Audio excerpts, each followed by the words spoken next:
Are you searching for the best in online black radio?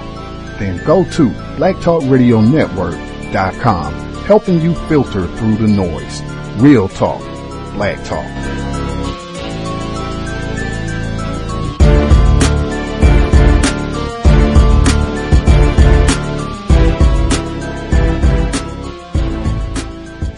The internet is full of half-truths and all-out lies. We've all seen them, and many people on social media complaining about it.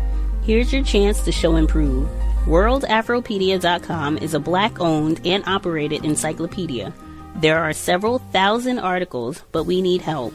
We can't uncover all the truth ourselves. So please, join us and become a writer, editor, or blogger for WorldAfropedia.com today. Every little bit counts. We owe it to the future generations to put the truth out there. Visit WorldAfropedia.com, the African-centered encyclopedia, a global database of African knowledge for the purpose of bringing about global African wisdom and understanding. WorldAfropedia.com. When the U.S. Justice Department announced recently that it was opening a new investigation into the 1955 murder of 14-year-old Emmett Till, it said the case was a, quote, grotesque miscarriage of justice, and that it is examining evidence pointing to the possible involvement of more than a dozen people in the crime. Roy Bryant and J.W. Milam, who were tried and acquitted, are dead, but a number of others are still alive and could face criminal charges for their role in Emmett Till's abduction, beating, murder, and attempts to cover it up. The Justice Department says it is largely because of this young man that the case has been reopened. His name is Keith Beauchamp, an amateur filmmaker from Louisiana. Like a lot of people in this country, he was moved by the shocking photograph of Emmett Till's corpse that he saw while looking through old magazines when he was just 10 years old. And ever since, Beauchamp has devoted much of his life to uncovering the truth about what happened to Emmett Till. After seeing the photograph, it shocked me tremendously. And when parents came in and sat me down and explained to me at that time the story of Emmett Till, and it hit me hard. It really hit me hard. I heard the same story. Mm-hmm. I mean, I remember seeing this picture in that Jet magazine when I was a kid. I think Emmett Till and I were probably about the same age. In 1955, 14 years old. And growing up in Philadelphia, you knew vaguely about the South, but like others, my parents had protected me from the realities of the South. When I saw that picture and I said, hey, that's when I got my first lesson about the South. Everyone has a story when they first saw that photograph. It stuck with me that how could this person be killed this way, a youth. You know, it was like me. It was amazing to me that something like that could happen. Keith Beauchamp told us that after reviewing thousands of old documents and talking to numerous witnesses with knowledge of the crime, he believes that at least 14 people may have been involved in the kidnapping and murder of Emmett Till, and that 5 of them are still alive. Emmett Till's late great-uncle Mose Wright said there was a black man on the porch when J.W. Milam and Roy Bryant came to take Emmett Till.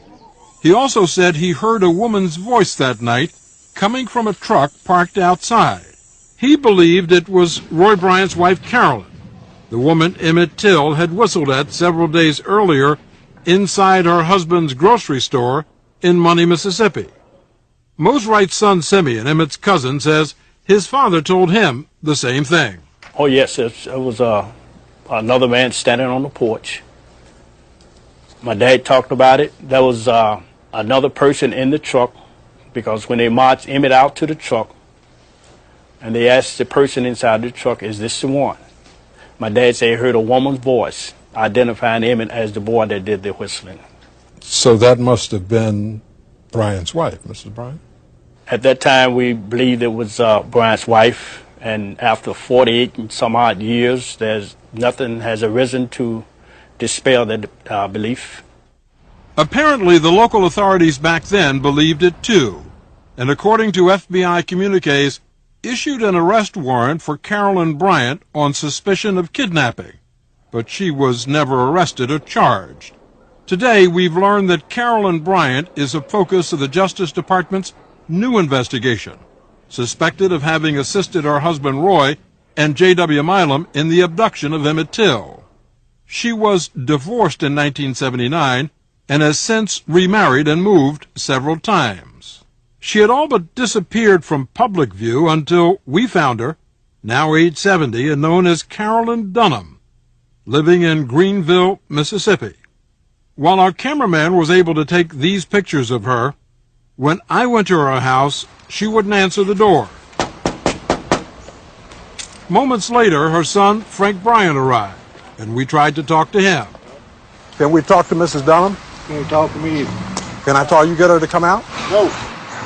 I have some questions I'd like to ask her about Emmett Till. Emmett Till. I'm sorry? That's too bad. Will she come out and talk to us? What did I just tell you? Tell me again. No. She won't. No. Goodbye. I'm back? I said goodbye. Goodbye. Yes. You leaving? No, you are. We called the house later in the day, and neither Frank Bryant nor his mother Carolyn would discuss the Emmett Till case any further. We've learned that the Justice Department could complete its investigation within a year, and criminal charges against at least 5 people could follow. But the Justice Department and the FBI declined to comment. Context of White Supremacy. Gus T Renegade in for another broadcast, hopefully to share constructive information on the system of white supremacy. Today's date, Wednesday, February 15th, 2017. So I have been told. Broadcast for today, we're supposed to be talking about not just the murder of Emmett Lewis Till, 1955, August of 1955, in Greenwood, Mississippi. Specifically, there's been a lot of attention within the last couple of weeks, right in between the Dr. King holiday and the beginning of Black History Month in February. There's a brand new book released by Timothy B. Tyson, Dr. Timothy B. Tyson. He's a white male historian. His book, The Blood of Emmett Till, just came out, and there's been a lot of publicity. I think some of you all are aware of the book, have mentioned it on the program and posted articles about it. I think the lead talking point for the text has been that Timothy Tyson, this white man, got an interview with Carolyn Bryant, who you heard being discussed in the audio at the beginning of the broadcast. He got an interview with her in 2008. As you heard, she declined to speak with the staff from 60 Minutes. I think that broadcast was from 2005 with 60 Minutes. But she declined to speak with them, and she hasn't done interviews. She's, been efficient and effective at being a recluse and just staying to herself. But Timothy Tyson did an interview with her. In fact, the way that he has told the story, I believe it's her daughter-in-law reached out to him. They read some of his other work on racism, and they being Carolyn Bryant Donham and her daughter-in-law, requested to speak with Timothy Tyson. So he met, interviewed her, and I think she gave him a copy of her unpublished memoirs on the Emmett Till murder. I think her unpublished book, I think it's called More Than a Wolf Whistle, if my memory is correct. But anyway, she gives him a copy of her memoirs, and his notes from that interview, as well as her autobiography, is sealed until 2038. Anyway, Mr. Tyson's new book just came out in January. Lots of publicity. I'm pretty sure it's going to be a bestseller if it's not already. It's been getting lots of attention. The New York Times did a review on it, and then additional write-ups related to the book and the Emmett Till murder. Other outlets have as well.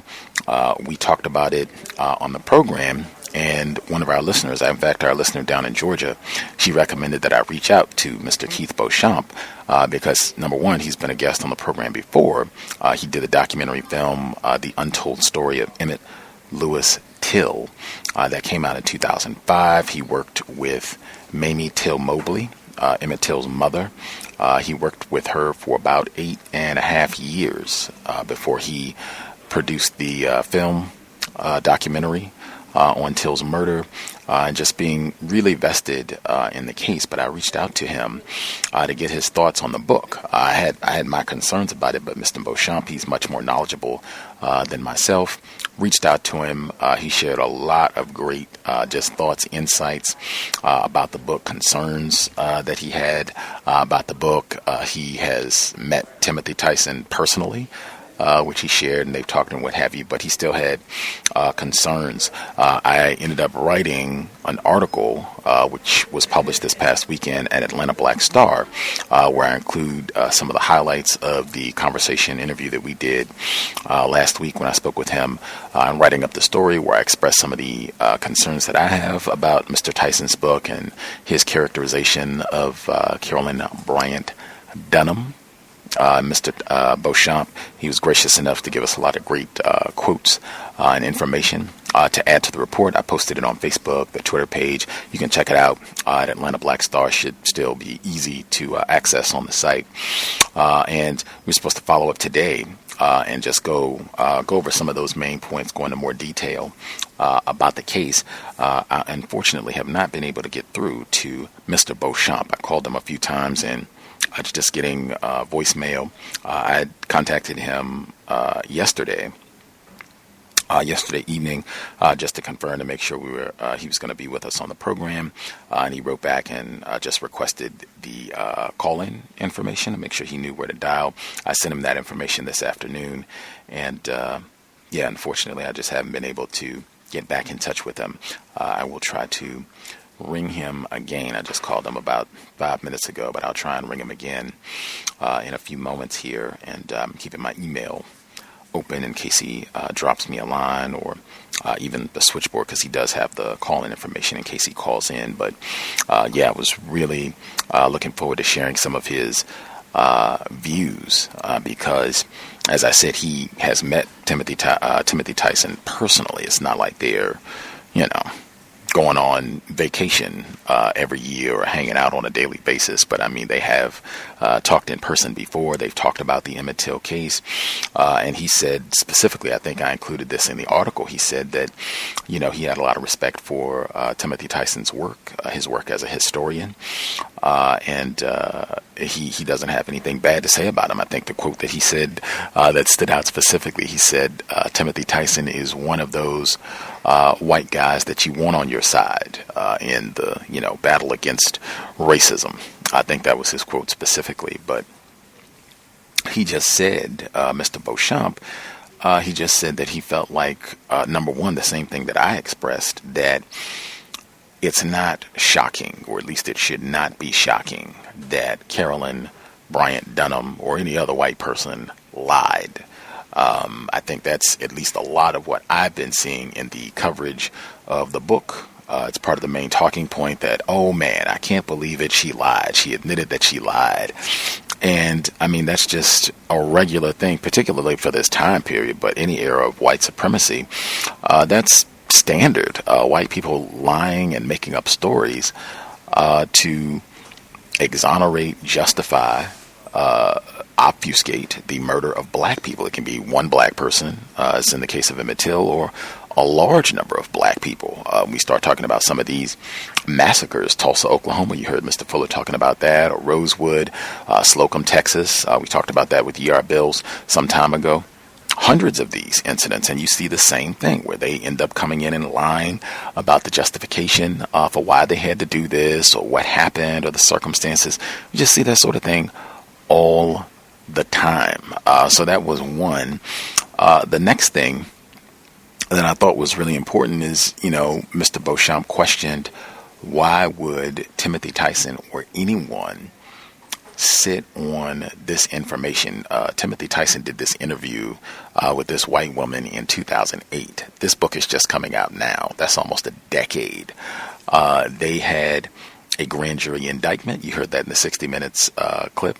Or excuse me, they didn't have an indictment, but they did convene a grand jury in 2007 to consider indicting Carolyn Bryant Donham for manslaughter in the Emmett Till case, and they declined. The grand jury declined to indict her. This was in 2007, so he did this interview in pretty short time period to where she was being indicted on serious charges, and he just said, you don't think to take that information, your notes, her memoirs, to the FBI or just someone to say, hey, this person who has been a suspect in a murder investigation, I just did an interview with her. She doesn't even do interviews. This might be the first time she's done an interview in, a half century.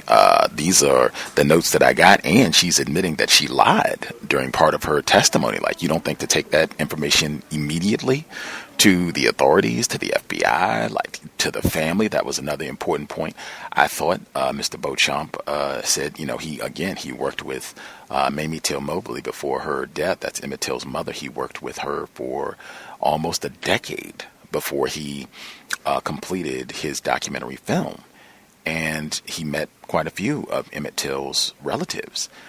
He said, and has, remained in contact with them over the years. He said that they were blindsided, I think that was the exact term that he used, about this information, that Mr. Tyson apparently did not reach out to them in advance to give them notice that he had done this interview with her, that she admitted to lying, that he didn't reach out to them to share this information. And he just said, just from a moral perspective, with, the gravity of this case, the monumental significance of this case, the March on Washington in 1963, Dr. King's I Have a Dream speech, it was on August 28th, 1963, because that was the day that Emmett Till was killed in 1955, August 28th. Rosa Parks, in addition to all of the great work that she did for decades before her refusal to move on that Alabama bus, that was in 1955. That was just, a few months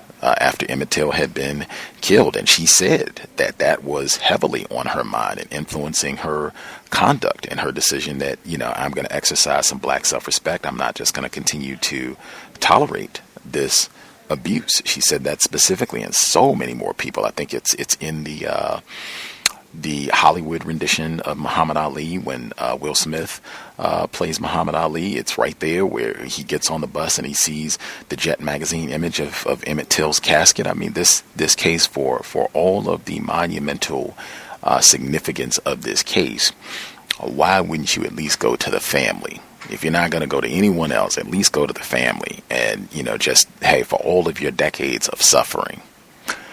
I talked to her. This is what she had to say. Like, why wouldn't you just do that? And again, a lot of these concerns are brought up in the article.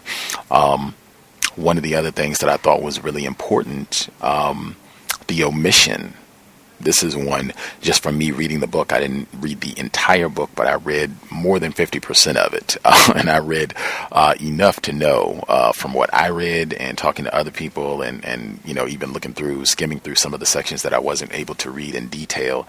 I did not see any evidence that Mr. Tyson, and I've heard interviews and I've read reviews of the book, I have not seen anywhere in any of the coverage of this text where Carolyn Bryant Donham's behavior is not presented as some isolated incident of a lying white woman instigating and being a central figure in the lynching, torture, maiming of a black person. That is, it is totally ahistorical. Timothy Tyson, in addition to being an author, he is a historian. He has written other books on racism and specifically these types of murders, black males being killed around some rape allegation. Now, he does discuss the black beast rapist mythology, but he leaves out the white woman's culpability, that there are lots of Carolyn Bryant Donhams in history. That's something that he excludes. When I spoke to Mr. Beauchamp about that, he was in complete agreement. And in fact, in that article, I was going to read this quote with Mr. Beauchamp. In the article that I wrote where it just got published, I quoted from Melissa N. Stein. I could have quoted from Dr. Curry and even some other people that we've had on the program. Melissa Stein, she's a white woman, suspected race soldier. She was on the program in the spring of last year. She wrote the book Measuring Manhood, and the segment where she writes, white women were not simply passive victims whose image was invoked in lynching rhetoric. Rather, as historian Grace Elizabeth Hale notes, white women often directed the very rituals by which white men recaptured their own masculinity through the castration of the black male. After all, the black man's supersexual image was often the result of their testimony. Some women were given the honor of delivering the final fatal blow. This is from Melissa Stein's Measuring Manhood. And again, we talked about this with Dr. Curry. In fact, Dr. Curry recommended Melissa N. Stein. He was on the program a few weeks before her visit. This was all in 2016. Dr. Curry, on his visit, we'd been talking about the same subject, and he said, in his view, there has been a deliberate effort, not just his view, according to his research, there's been a willful effort to obscure and to repress the role that white women have played in these acts of terrorism, violence against black people, that there's been a deliberate role to obscure this. And he's noted text, that was why he mentioned Melissa N. Steins, because she was one of the scholars who has pointed this out, their role in all of this. And we talked about it on the program when she visited, how sometimes they would have the white woman do the exact same thing, particularly when you put it in that lens. She describes almost exactly what Carolyn Bryant Donham is suspected to have done, where they take her out, the white men take her out in the lynching party so that she can identify whoever the black male offender is, whoever is going to be killed and mutilated. They pick him out, and sometimes she might, they might give her the axe or the knife or whatever to participate in the butchering of this black person, or however else she's supposed to participate, so that she can approve that her honor has been restored and, justice has been served, whatever it's supposed to be. But yeah, this, gets conveniently left out when we just think of, racism. That's why it's today, the man, and we consistently leave out the white woman. He also said that in his view, it gave a characterization of Carolyn Bryant as a victim. It was just another story, because she's in her 80s now. In that clip was, I think it was like 2005, the 60-minute segment. She's in her 80s now, so it's like, oh my gosh, she's almost got her foot in the grave, this 80-year-old white woman. And he even presents it, he says, to the New York Times, he says that she was coerced. That's the way that he describes it, that her husband, Roy Bryant, he was abusive. He says specifically when he was interviewed with the New York Times, he said the circumstances under which he told the story were coercive. Dr. Tyson says she's horrified by it. There's clearly a great burden of guilt and sorrow. That's the way it was described in the New York Times. And I think we have Mr. Beauchamp with us. Glad I was hanging out, because I think it's, this is such an important historical event, and to have someone who is extremely informed on this matter, not just informed and did a documentary film, but informed where the brilliant research that he did in his 20s led the Department of Justice to reopen their investigation into the lynching of Emmett Lewis Till, and that's how you ended up having the indictment. Part of that work led to Carolyn Bryant Donham being indicted, or not indicted, the grand jury, where they declined to indict her in 2007, but at least they did have the grand jury. A part of that was based on the work that Mr. Beauchamp conducted, again, in his 20s, in putting the film together, The Untold Story of Emmett Lewis Till. So glad we have him with us finally. Mr. Beauchamp, are you with us, sir? Yes, sir. I want to first apologize to you and your listeners, because I didn't have the time for our radio interview tonight. So I want to first apologize to you all, but also to thank you for the platform. Oh, thank you for sharing with us, and my apologies as well if I messed up and not getting the time included in the email or just being not as efficient with the communication, but we're glad we got you with us. For our listeners, I already shared you were with us before, and we talked about a lot of your great films, the work that you did on the Moores Ford Bridge lynching that took place in 1946 in Georgia. Lots of outstanding scholarship. Just anything that folks should know about who you are, the work you do before we get started? Well, I think what the subject matter that you're talking about today described me most. The Till case has been a part of my life for over 20 years now. I'm not sure if your listeners heard the story before, how I got started, but I think that may be a great place to start this interview. I became familiar with the Till story when I was 10 years old, when I came across a Jet magazine photograph of Emmett Till. And like many of us who saw that photograph for the first time, I was shocked tremendously because I didn't know what this picture was. And my parents just so happened to be walking past the study at the time with this magazine in my hand. And they were kind of, I should say, forced to tell me the story. It wasn't a moment where they felt it was time. It was something that came upon them, and they had to tell me at that moment. And I was shocked, and that face, that image of Emmett Till was stuck with me, because here on one page there's this angelic face of this young boy, sort of a mirror image such as myself, and on this other page there's this horrific face of this monster. And so after they told me the story, the name Emmett Till kept resurfacing. When I got in high school, I was interracially dating, and the first thing that my parents would tell me before I left the house that night was, don't let what happened to Emmett Till happen to you. So it became an educational tool to teach me about the racism that still exists in society today. But it wasn't until after, I have to say, my real run-in with racism, where I felt compelled to fight injustice. And that was 2 weeks before my high school graduation, when I was assaulted by an undercover police officer for dancing with a white classmate of mine. And so after that incident took place, I felt I needed to be in a position of power. I began to study criminal justice at Southern University of Baton Rouge in hopes of becoming a civil rights attorney. But then during my junior year of college, my childhood friends moved to New York City and started their own film production company. And I went to New York and I visited them here in New York, and told my parents that if the film industry and, you know, what I was doing here didn't work out, I would go back to school. And it eventually worked out, because at a meeting one night, we were talking, and they asked me what, you know, if there's something I would like to produce as a film, what would that be?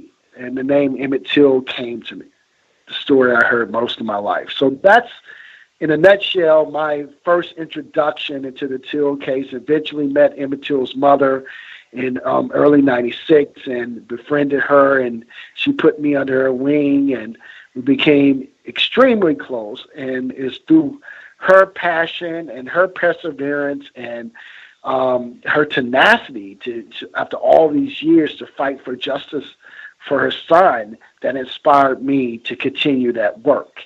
And thank God in 2004, our prayers were answered when I produced the Untold Story of Emmett Lewis Till, which was my first documentary, which took 9 years to produce, by the way.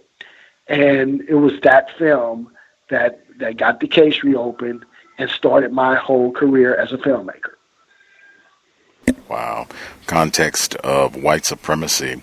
I think for a lot of people who at least have some superficial understanding of the Emmett Till case, and these two white brutes come and abduct him from his uncle's residence in the middle of the night and torture and kill him and dump his body in a river. I think the role of Carolyn Bryant Donham is either obscured, minimized, or a lot of people just aren't as informed.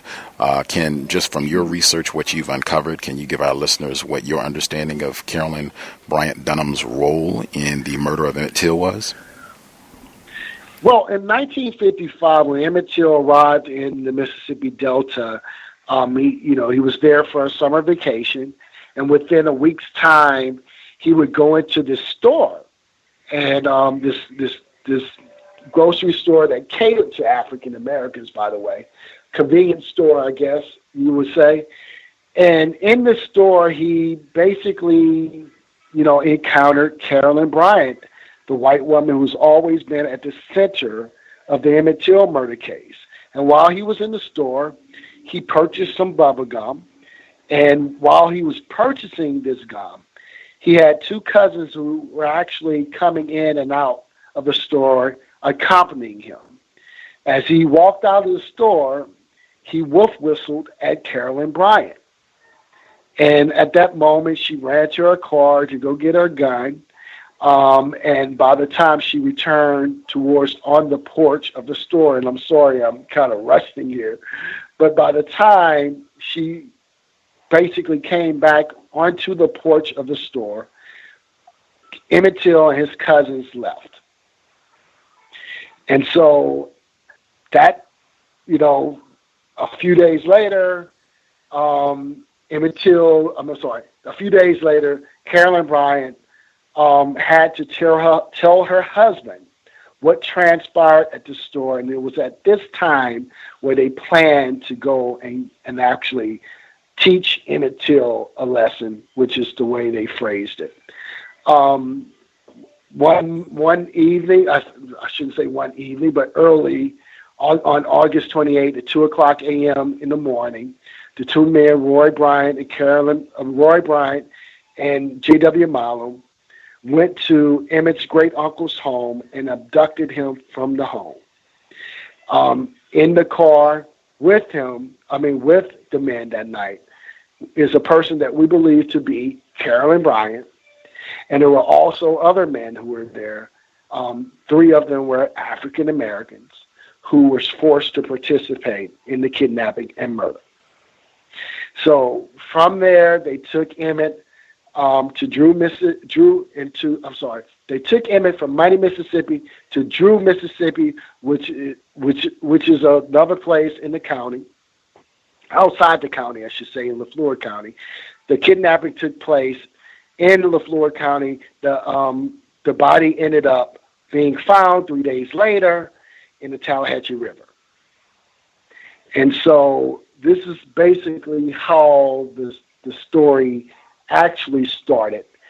But I know tonight we're talking about the topic of Carolyn Bryant and her role in the kidnapping and murder of Emmett Lewis Till. And so I have to go back to that night when Emmett Till was abducted from his great uncle's home. And as he was being brought to the vehicle that night, when he was being taken away, there was a woman in the car who identified Emmett Till. We have always believed it was her.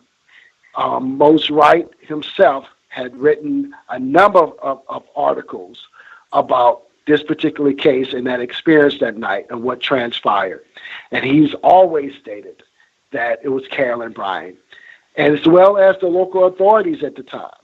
It was never something that they didn't know. They were quite aware of who was in the car that night because they issued a warrant out for arrest, a warrant that was never served, by the way. So, of course, this led to the trial in 1955, where J.W. Malum and Roy Bryant was acquitted for the murder of Emmett Till, and later acquitted by a grand jury for the kidnapping of Emmett Till. Wow. You, because of your work, you've already touched on really close work with the Till family, Mamie Till Mobley, his mother. You produced the film. You uncover all this tremendous research. The FBI, they reopened their investigation into the murder of Emmett Till. They end up having a grand jury convened to consider manslaughter charges against Carolyn Bryant Donham in 2007. They decline to indict her. There are quite a few black people on this grand jury in Mississippi. Why do you think they declined to indict? Well, it's interesting because this whole story of Emmett Lewis Till is about protecting the white woman manhood. I mean, not white woman manhood, white womanhood. And, you first have to understand that. Before the Emmett Till murder case took place in 1955, you had the Brown versus Board of Education decision that ended segregation in public schools. It was because of this action you had the formation of the White Citizens Council. Now, the White Citizens Council was against integration entirely, and it was an organization that was filled with very prominent people, and it was through their effort, they were fighting against integration. One of the main focus of this organization was a fight against mongrelization, which of course is intermarrying as well as interbreeding. I would say biracial breeding, I guess you would say. And so it was through these efforts that you had the Trinity killing. And I have to explain this because it's very important to talk about. They're against not only, of course, integration, they were against voters registration and so on, especially voters registration for black folks. So in 1955, this is the atmosphere Emmett Till entered into. 2.5 months before Emmett's arrival, you had the murder of Reverend George W. Lee. Reverend George Lee was killed in Belzoni, Mississippi, for trying to register black voters. 2 weeks before Emmett Till's arrival into the Delta, you had the murder of Lamar Smith in Brookhaven, Mississippi, who was murdered by members of the White Citizens Council, by the way, but in front of about 100 people. No one ever came forward and testified against the perpetrators who committed this crime, and justice never prevailed in these two cases. So here walks Emmett Till into this atmosphere, this full atmosphere of Dixiecrat hate, totally different from any other part of the state of Mississippi. This place where we're talking about in the Delta, LaFleur County, Tallahatchie County, was considered to be the cotton curtain of the world. This is where it was the cotton capital at one time of the world. And so this is the atmosphere Emmett Till entered into.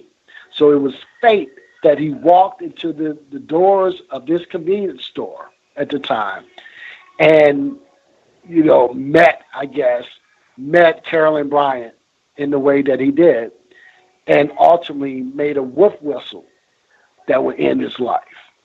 And because of this because of his murder, you had, of course, the makings of the civil rights movement, or you had he became the catalyst that sparked the civil rights movement.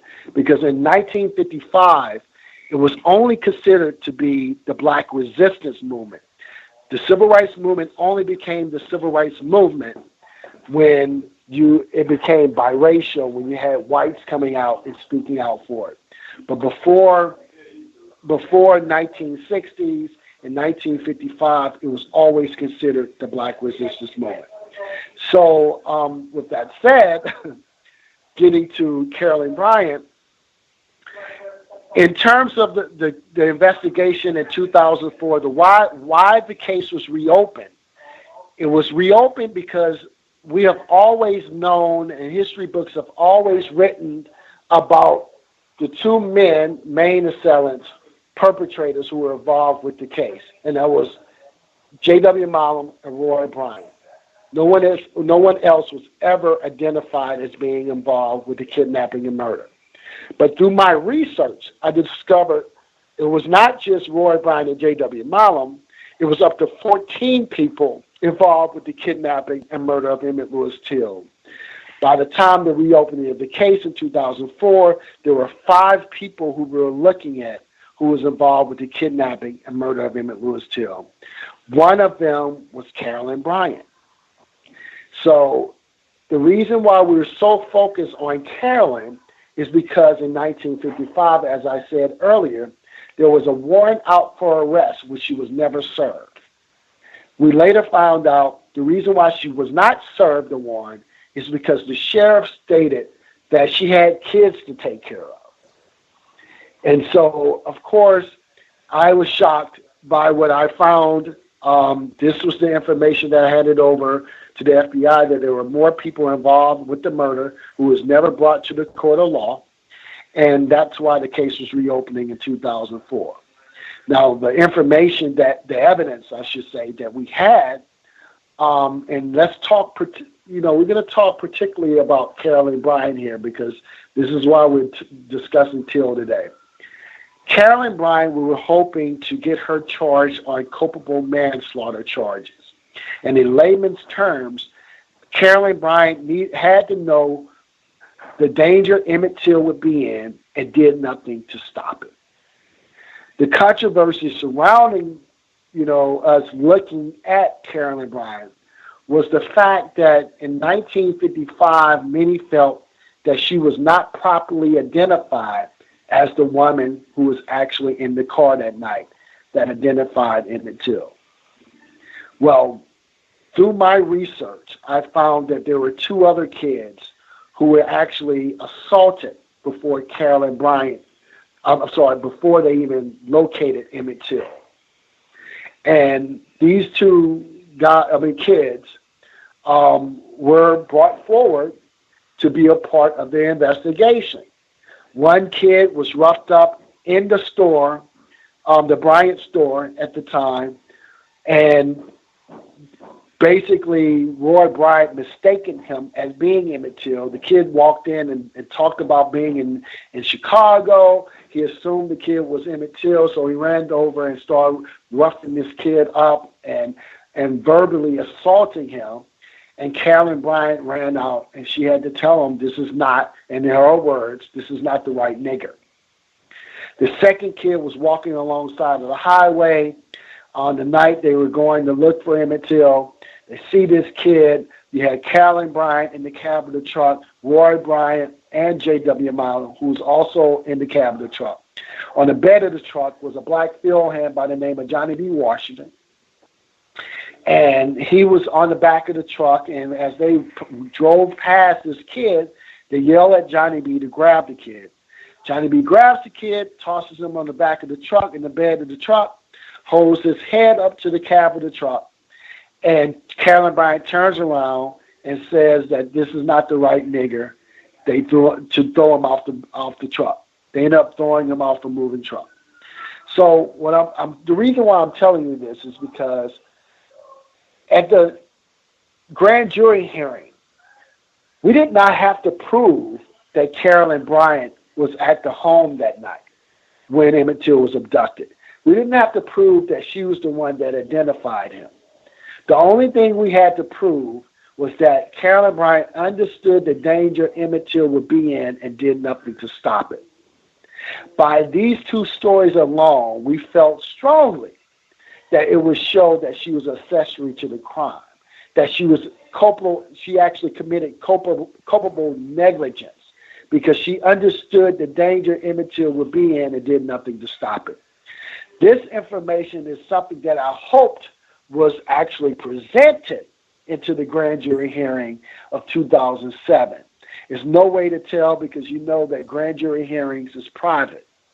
But with that particular evidence, I thought it was strong enough, as well as, and I'll co-sign the FBI on this, as well as the FBI, because it was the FBI coming in to investigate the case and handing over their findings to the state and giving them the charge that they should charge Carolyn Bryant on.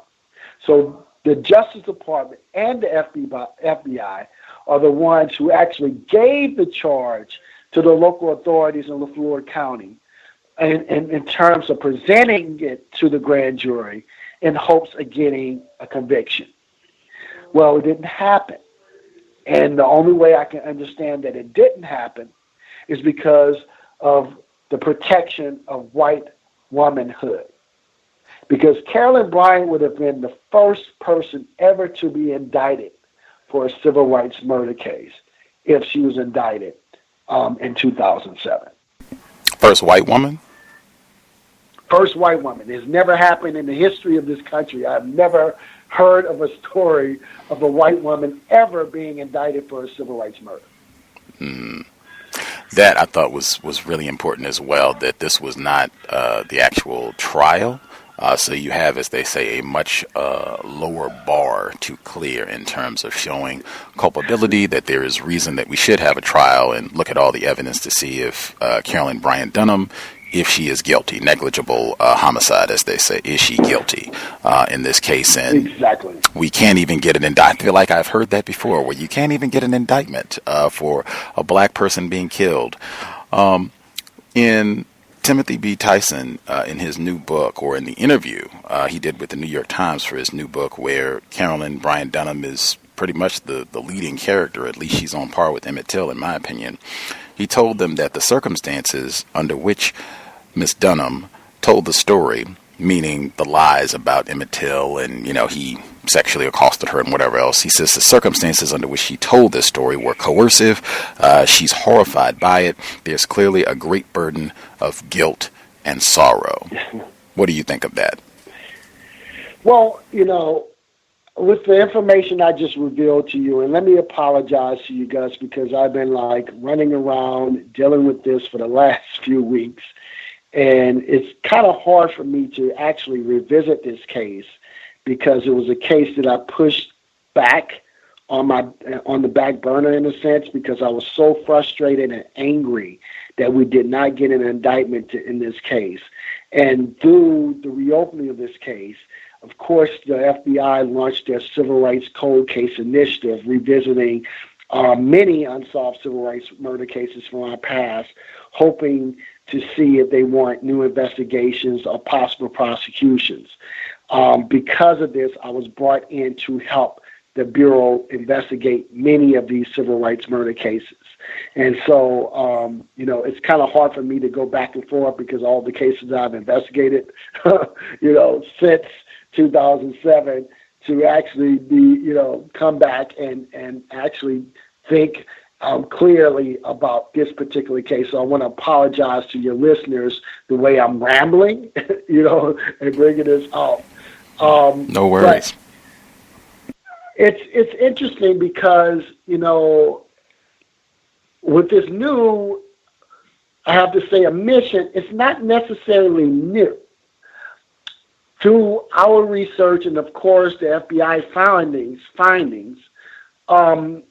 it was automatically known that she lied. It was never a debate about if she lied or told the truth on the witness stand. We've always known that she lied because if you look at the witnesses that I was able to interview, which were, of course, Reverend Willow Parker and Simeon Wright, the two cousins who were in the store with Emmett at a specific point in time.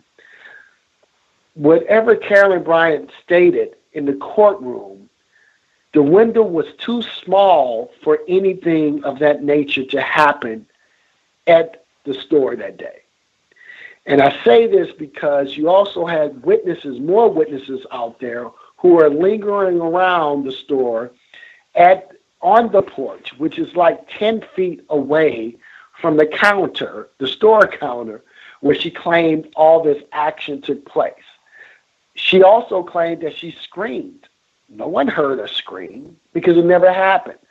Emmett Till's mother, when she heard about what her testimony was in the courtroom, she automatically said, I should say, that the words and the things that Carolyn Bryant stated that Emmett Till did was not something that would have been easily done by him because he had a speech impediment. So anyone who actually looked at this in a logical manner would understand that we knew from the start that she lied. Even the Bureau understood she lied when I met with them because, it was no way that we could actually go after her for perjury because the statute of limitations of perjury was 2 years. So there was no way they could retroact that law. but we were looking more at her being accessory to the crime and culpable negligence. And so I believe, the Bureau believed, that we had enough information that could have been presented to a grand jury that could have gotten an indictment.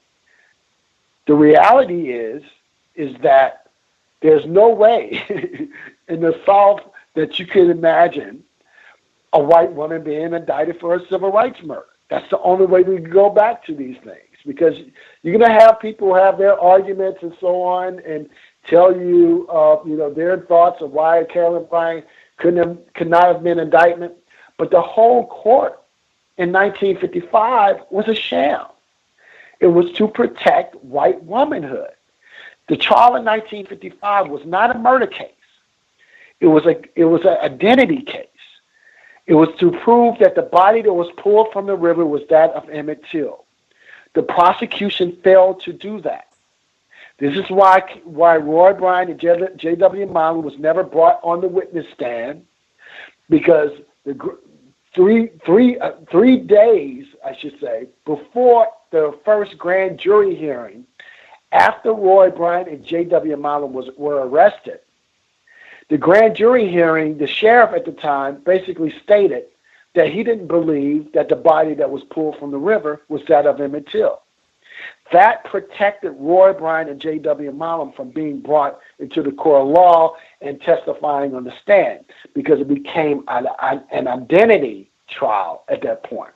It was about having proof to who the body belonged to, or who the body was, pulled from the Tallahatchie River. So at the trial in 1955, when Carolyn Bryant stood up in the court and testified, it was ruled inadmissible. She didn't do it in front of a jury, not a grand jury, but in front of a jury. And the reason being is because everything that happened prior to the Emmett Till murder didn't matter, because it was all about the identity, establishing the identity of the body. This is why Emmett Till's mother, Mamie, was brought in to testify. This is why Simeon Wright, the cousin, was brought in to testify, which he never did. He was there to identify the ring that was on Emmett Till's finger, because that was the only way they could have properly identified the body at the time, because when the body was pulled out from the river, there was the ring on the finger of Emmett Till that everyone noticed, which established that was Emmett Till, that was his body. And so, going back to this new confession, there wasn't nothing new. We knew she lied. It's shocking to a lot of other people, because, as well as the public, because it was never truly known.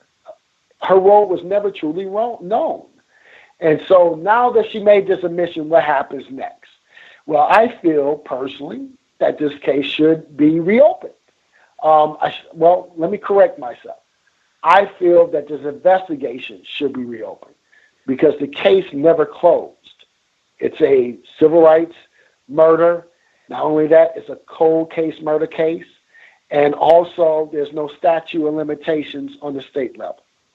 And so there's this huge push now to get the case reopened, which I feel is very important, because if Carolyn Bryant made this admission, and not only that, there's these so-called memoirs that was written that are not supposed to be released until 2036, I believe.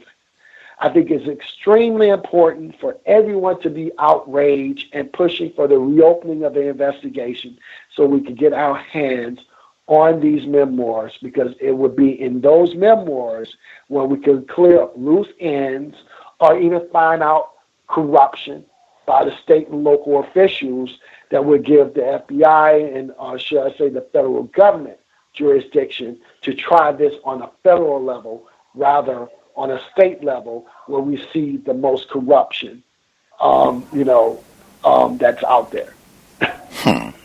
Mr. Timothy Tyson, Dr. Timothy Tyson, he was given a copy of Carolyn Bryant Donham's unpublished memoirs, More Than a Wolf Whistle. He was given a copy when he did his 2008 interview with her. His notes from the interview, as well as her memoirs, are sealed, as she said, until I think it's 2038. What's your view? Dr. Tyson, he's a historian, he's an author. Is he protecting a source and saying, well, she gave me this information confidentially and I'm just respecting her wishes as a source and I published the book? He did say that he's read her memoirs and that there's no information, no new information other than she lied, which he's already shared. But what's your thoughts on him sitting on her memoirs and what have you for 2038 and him waiting all this time from the 2008 interview to divulge that, oh yeah, I did this interview and she admitted she lied? Well, for me, it's a double-edged sword, being that, Dr. Tyson is a friend. We have a number of mutual friends. I have a lot of respect for him. He's a great guy. But with this, I think he failed to understand the impact this would have on not just the family, but the public in general, with the information that he was holding. Of course, I have to say, Gus, since, we actually talked early on in the week, I did have a chance to talk to Dr. Tyson about a few things, and there were some things that were cleared up. He basically told me that he was not aware that the case was still prosecutable. And so he was not aware that the investigation could continue on. He felt that it was closed. But unfortunately, that's not the case. And so it's strange because I'm caught in the middle of fighting for justice and keeping my promise that I gave the late Mamie Till Mobley. And, here's my friend who seems to truly didn't understand, what information that he was gathering and how impactful it would have on the case, because he assumed that the case was done with and nothing could ever happen to Carolyn Bryant. And so this is stuff that we're working out at the moment. And, I was upset. You asked me how I felt. I was very upset because I felt that he was obstructing justice and, holding in this information and protecting Carolyn Bryant. Well, he stated to me he's not protecting Carolyn Bryant. And so I'm hoping that, within the next few days, things will begin to move forward because, as you know by now, with a lot of the Till interests out there, there's been members of Congress that have come forward asking for the reopening of the investigation.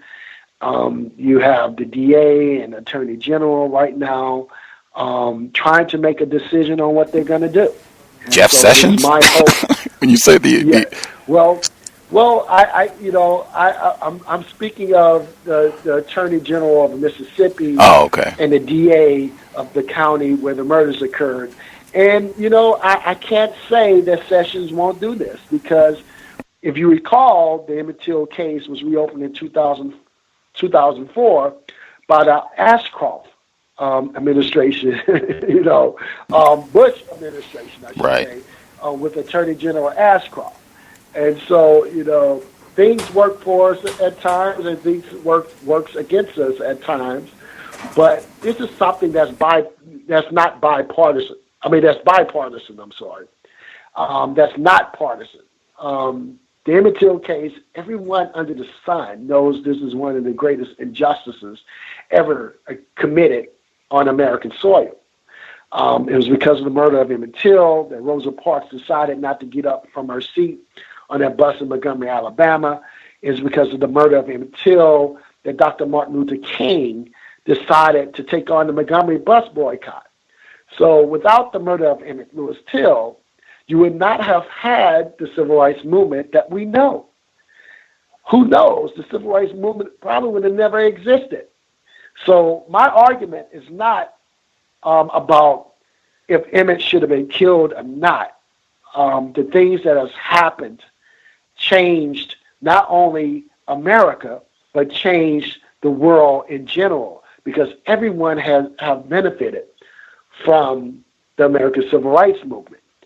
So, we're at this moment in place now where we're dealing with the woman who was at the center of the Emmett Till case. And we're asking the question, what should happen now? Well, I believe that justice should prevail. If we want to stay true to what this country supposedly stands for, freedom and equality and so on, and justice, then we must let the justice system work. Will it work in our favor? I don't know. But we have to keep hope, hold on to hope that it will. So we're at this point now where in a few days, to be honest with you, we would know if this case is going to be reopened or not. And so I just hope that it will be reopened and we have another chance at finally getting justice. Because it's not just justice, getting justice for the family. It's getting justice for the whole country and many of those who have been affected by this murder. And so, you know, that's my stance. It's always been my stance. I've always been consistent with my message. I'm going to get justice by any means necessary. Necessary. I don't care who's involved, you know, friend or no friend. I'm sorry. If you stand in the way of justice for Emmett Till, then you're going to get what you deserve. That's it. Did Mr. Tyson, did he explain why he didn't share what he discovered with the relatives and family of Emmett Till? You know, that's something I did ask him because I was troubled by that because, you know, I'm in the middle. Actually in the middle. I'm dealing with the family and then I'm hearing from his end and I'm actually trying to give him enough respect because I know the people that surrounds him. And so, you know, it took me some time to get to this point to really ask him the question because I thought that by now with all the interviews that he had done over the past couple of weeks, someone would have asked him, you know, that particular question. And so, you know, he said to me that it was, he basically apologized and said it was insensitive that he would that he didn't think about this. And so, again, I want to give him the benefit of doubt. I want him to answer these questions and we take from what his answers are. You know, we take what it, you know, we take that information and make that determination among ourselves. He's very, very connected with some very powerful black people in our community who are really doing things that, you know, that's making a big difference and change. And so I would like to give him the benefit of the doubt and say that maybe he didn't really know what he had his hands on. Perhaps we would know this, you know, in the upcoming days. But, you know, again, it's a hard thing, Gus. You know, when we talked before, it was a hard thing for me to talk about this. You know, I really want to hold on to hope that he's a righteous guy, that he wasn't doing this as being an opportunist.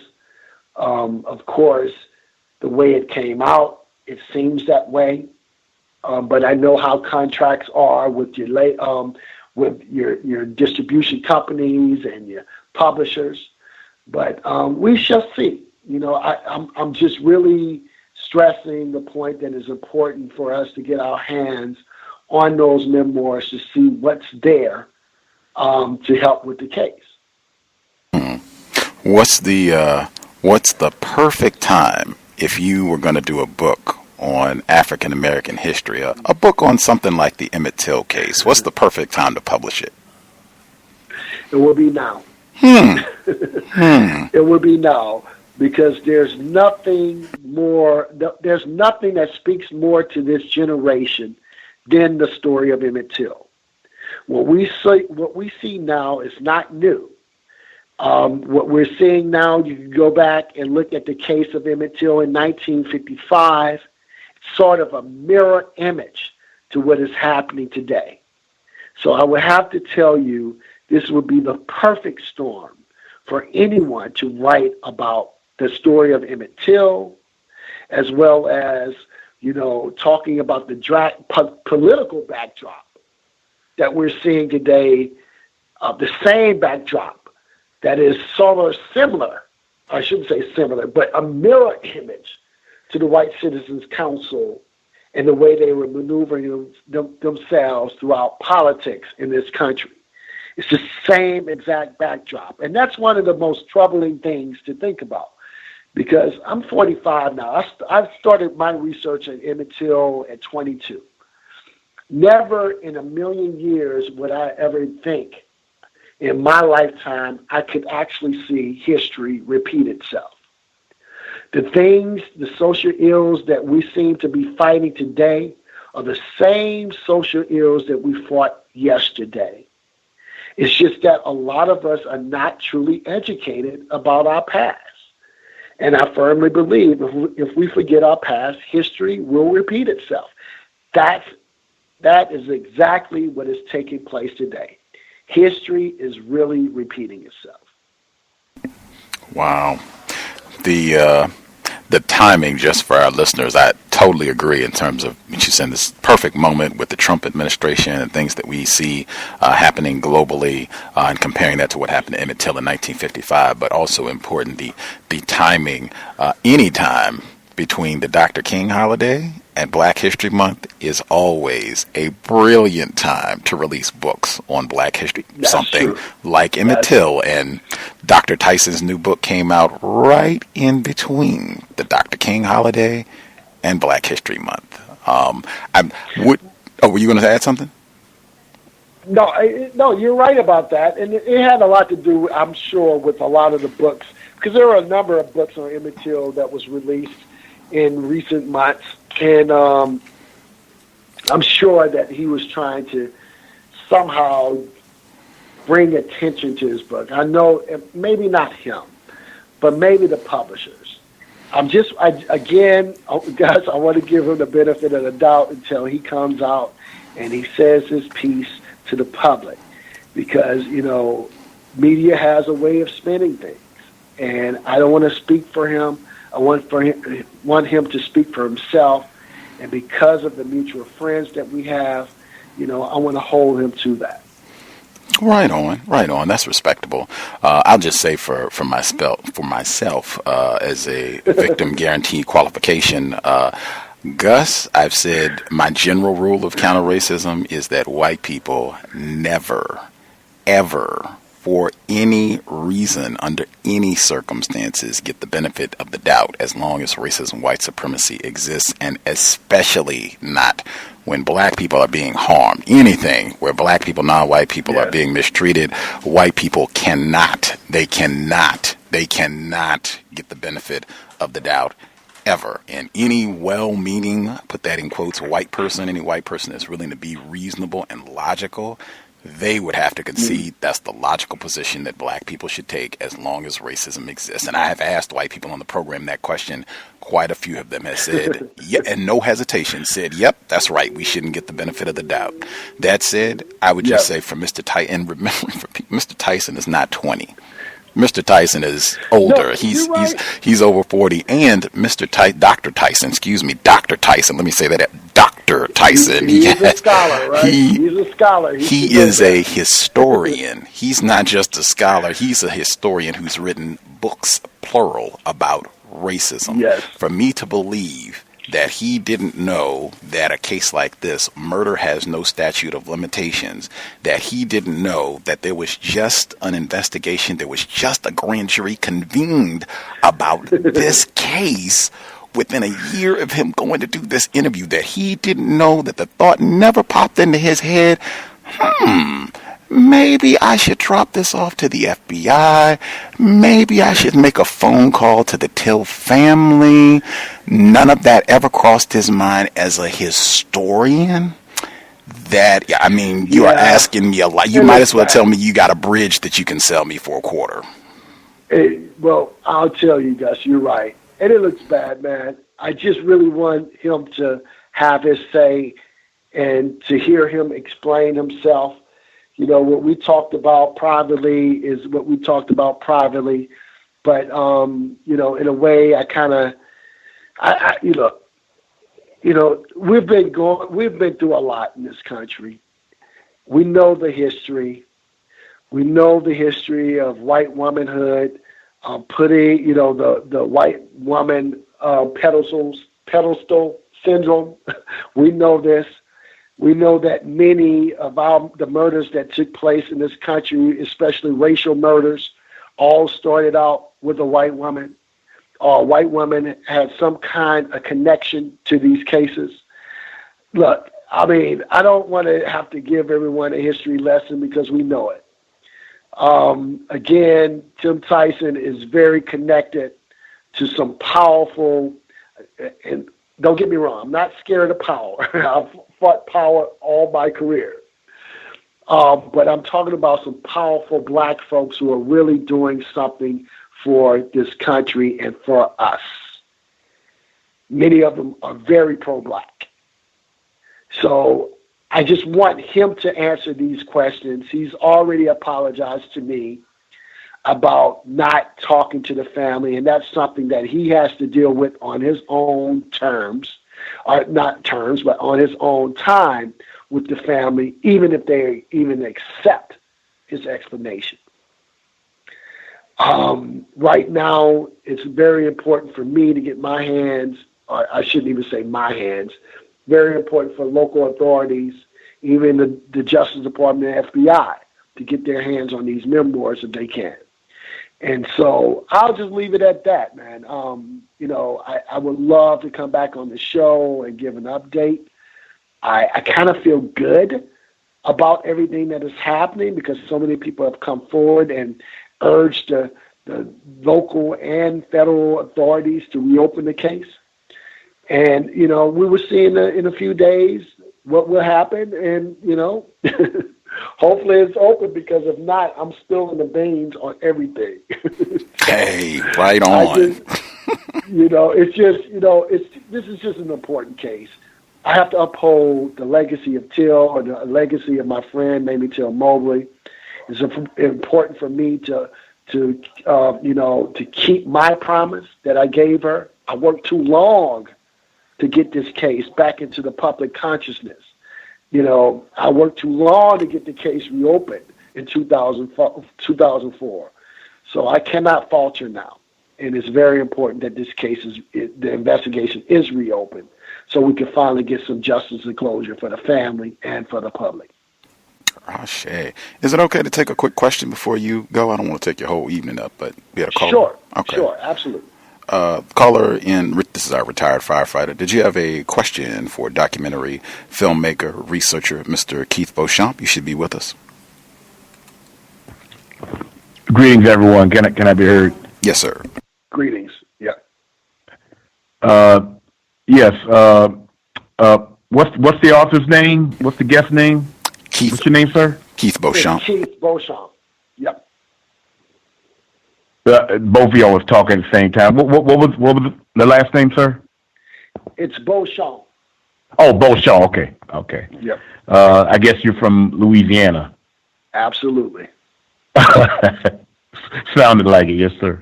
First and foremost, I would just like to commend you on your consistency and determination to get this matter addressed.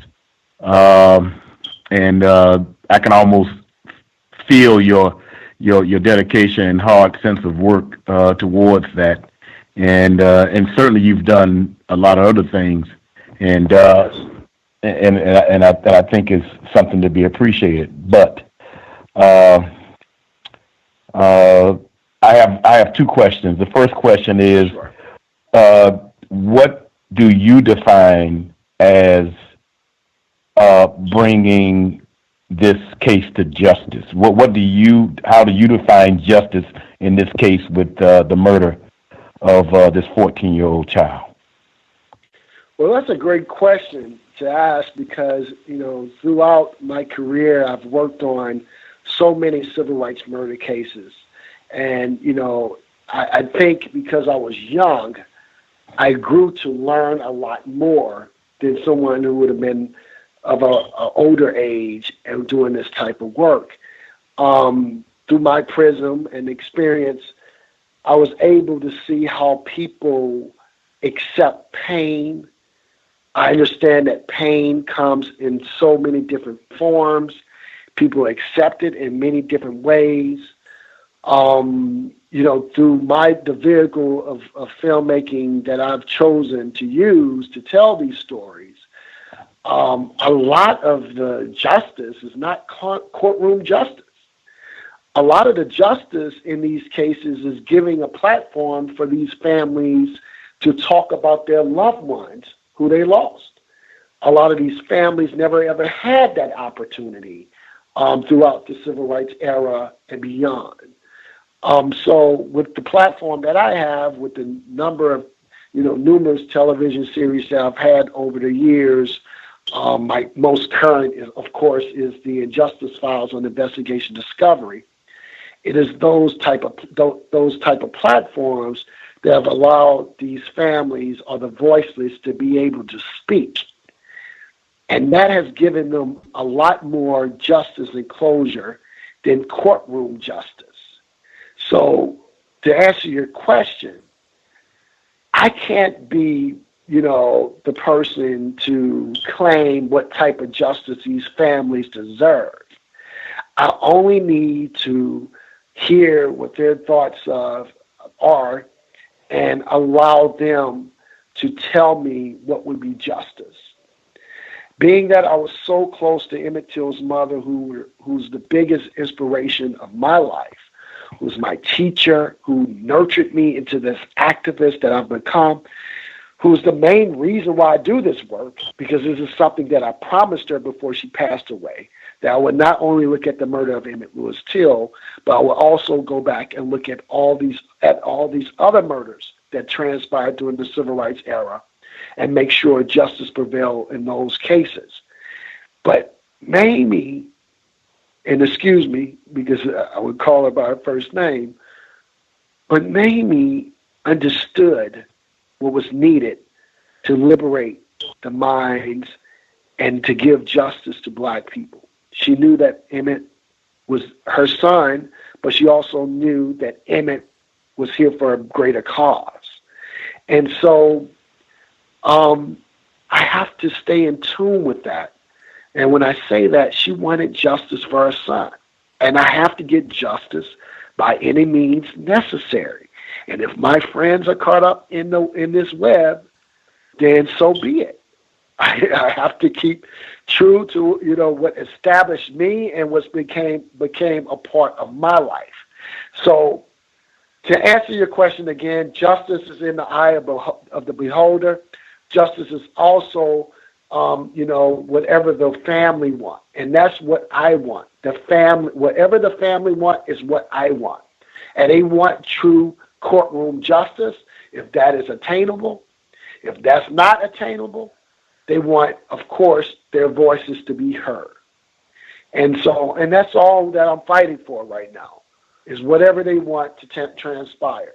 Now, personally, we'll go there if you want to hear what I want personally. I want courtroom justice. There's no way this woman should be out enjoying her life and should have been out enjoying all these years and nothing happened. I know the evidence that's against her. This woman should have been indicted in 1955. She should have been in jail for the rest of her life, in my words. But unfortunately, this is 1955, before the so-called civil rights movement. We couldn't get that kind of justice in the courtroom.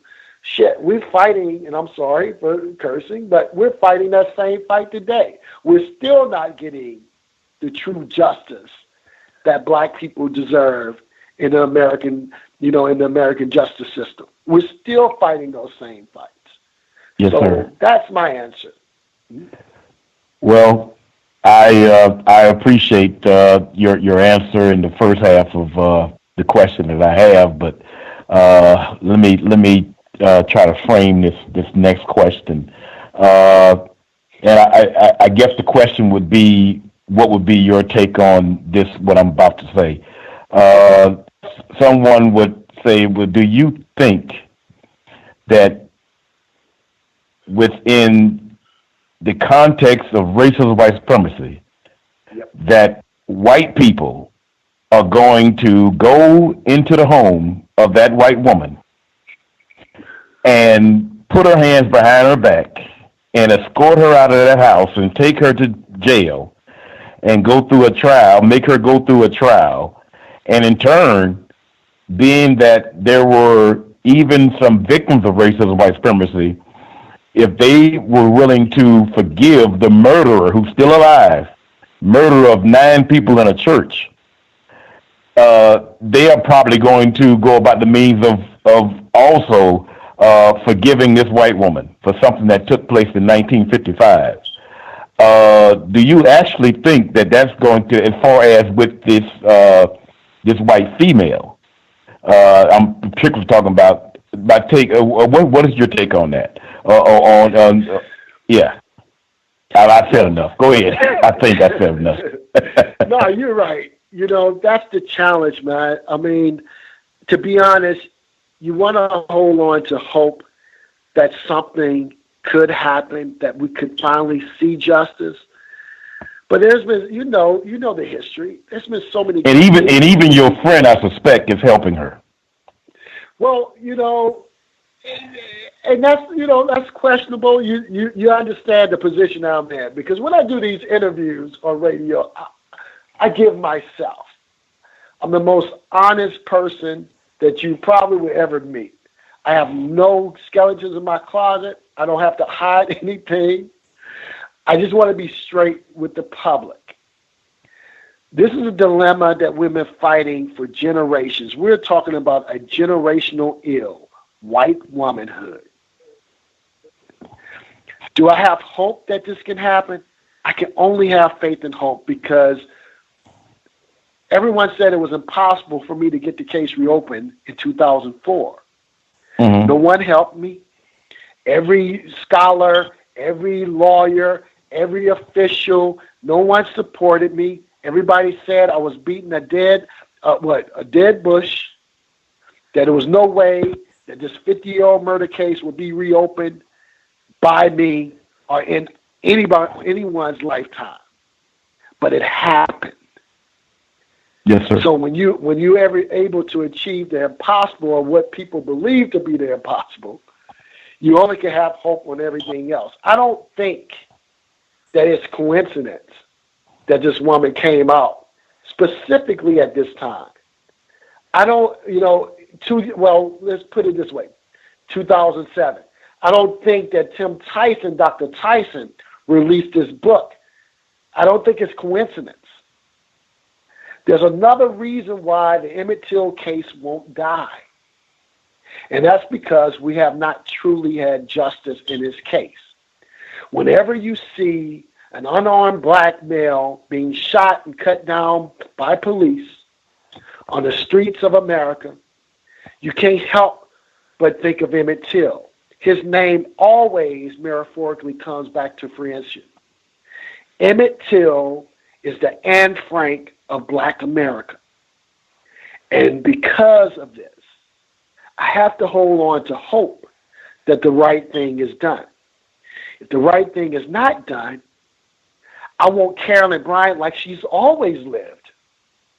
I want her to always look over her shoulder and wonder if someone is going to knock on her door, either harass her or arrest her. I don't want her to have a good night, put it that way. I'm sorry. Yes, sir. I can't take that hate out of my heart, if you want to consider that to be hate.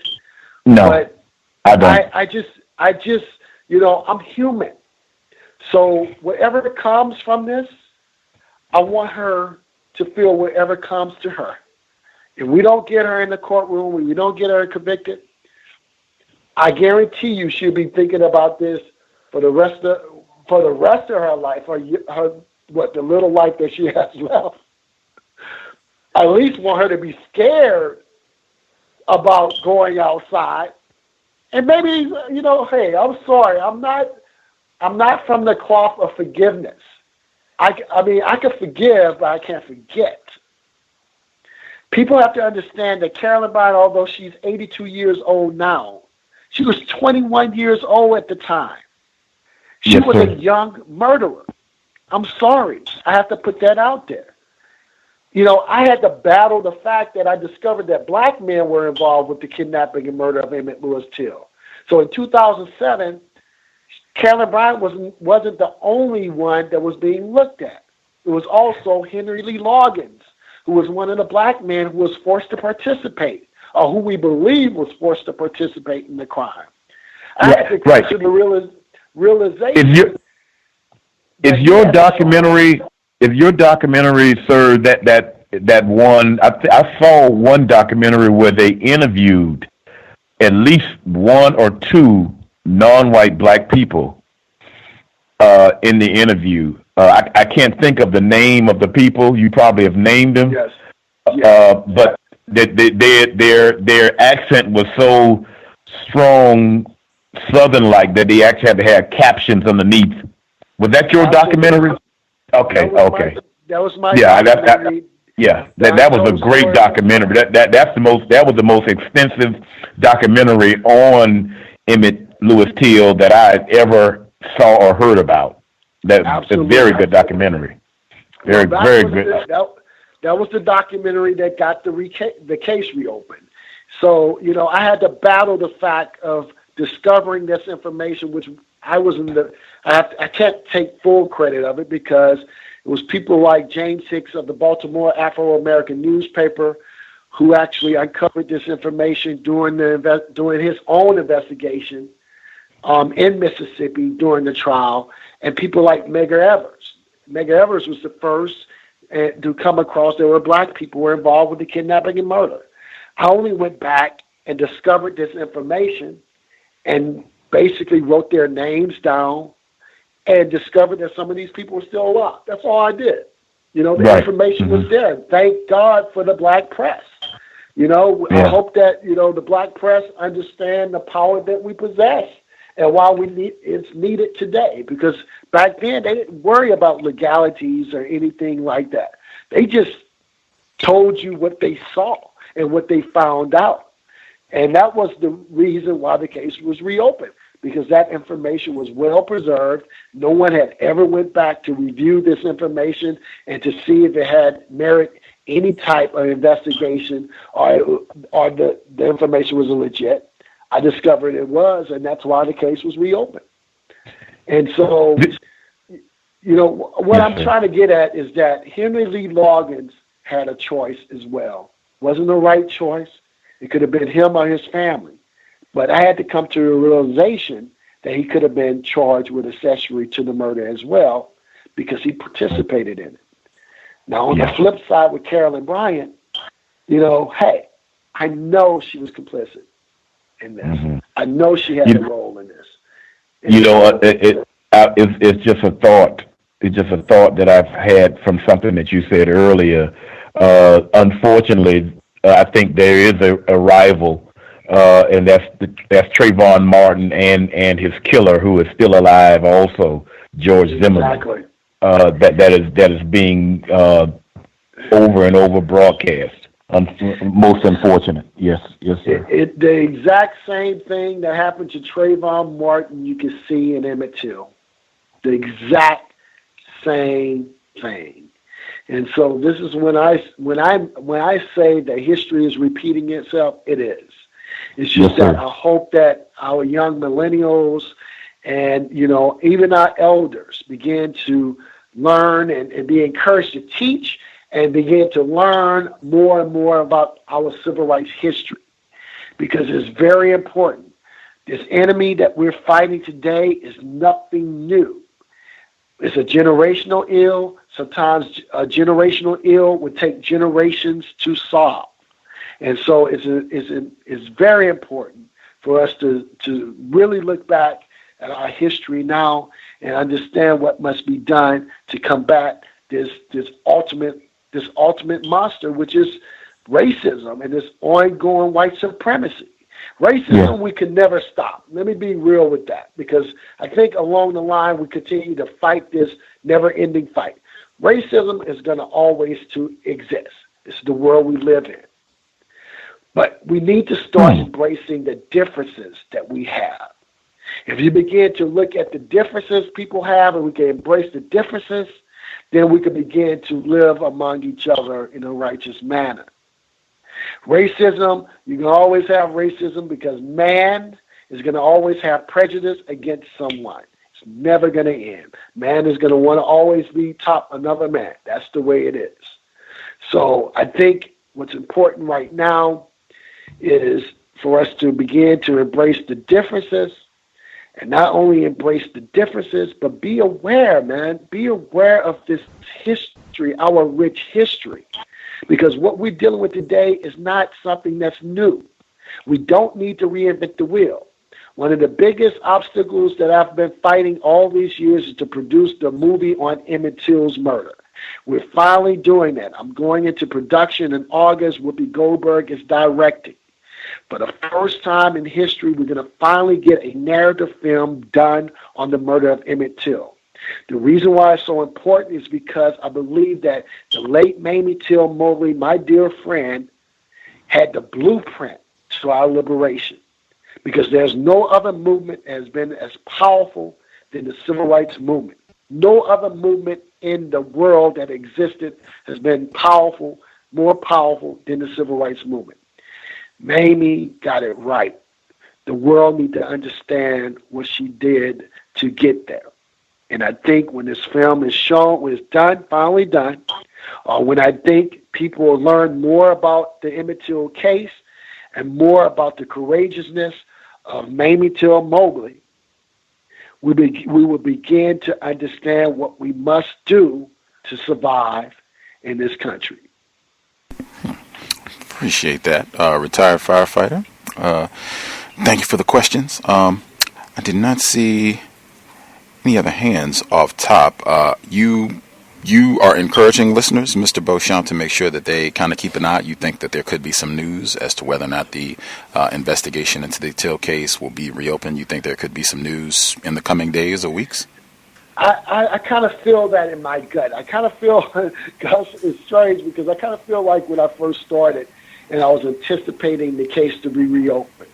I have this gut feeling that we may hear something soon because of the ongoing pressure being done by members of Congress, the threats of protesting in Mississippi and so on. So I kind of feel like we may hear something sooner rather than later. Wow. You mentioned your movie, Whoopi Goldberg doing the directing, coming out, giving a narrative depiction of the murder of Emmett Till. You said that you've seen reports where the movie rights for Dr. Tyson's new book are also available. Is that correct? Yeah, that was something that was shocking to me because, in the midst of trying to really give my friend the benefit of the doubt, I saw this article released in the Hollywood Reporter advertising the rights for his book, being available. And I just thought that was just,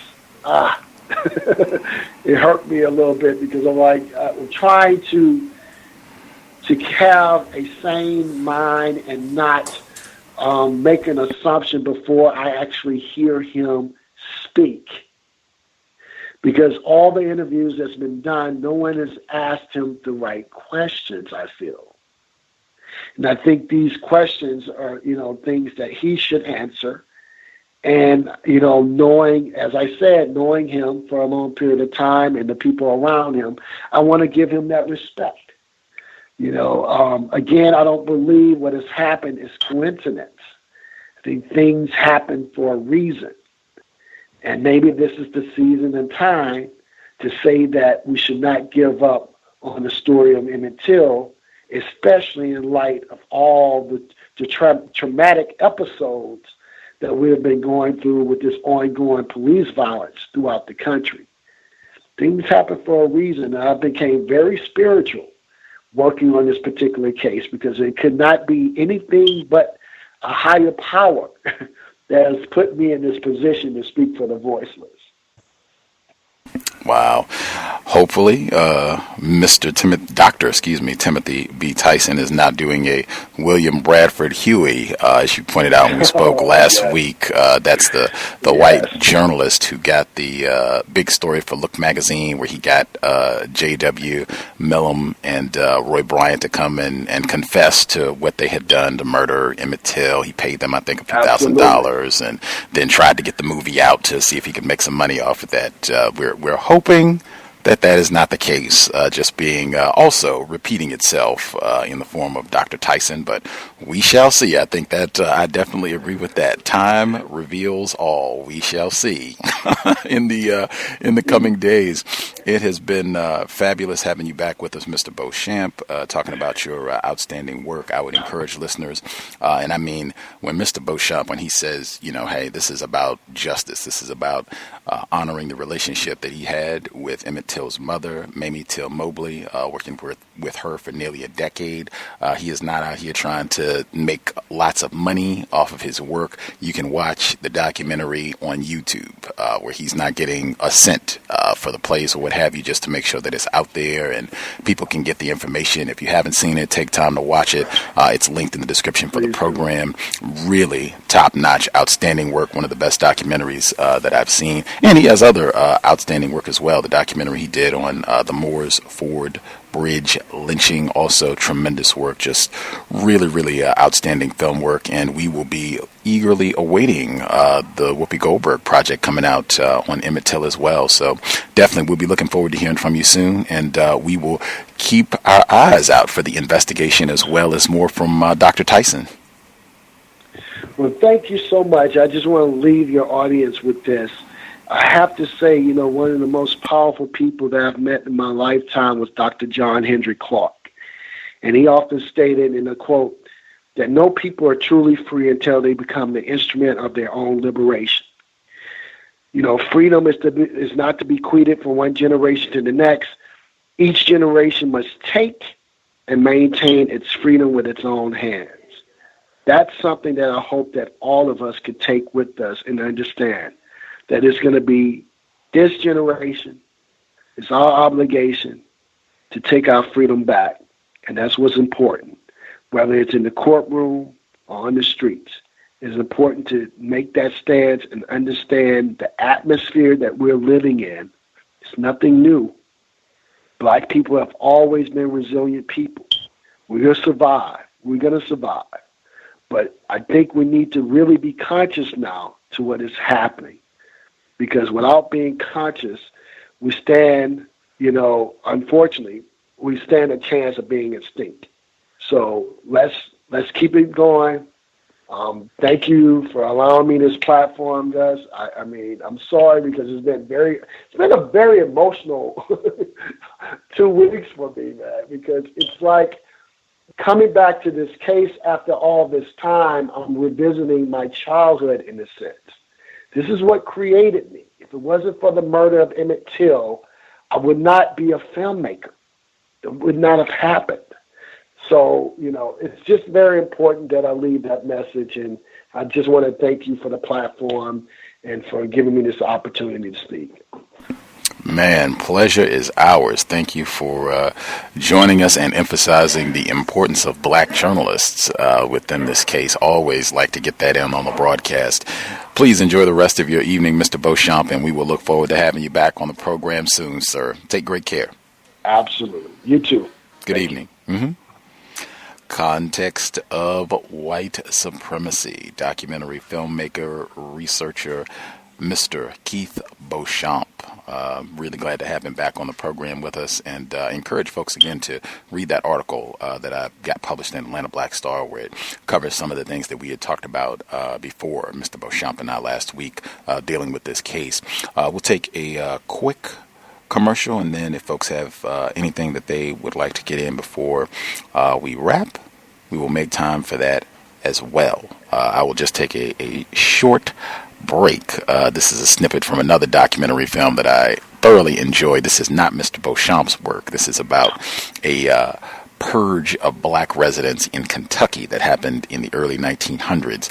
And they went back and talked with some of the residents, white residents, obviously, and many of them knew all about this incident and when they drove the niggers out. But this is one of my favorite lines from the film Trouble Behind that came out some years ago.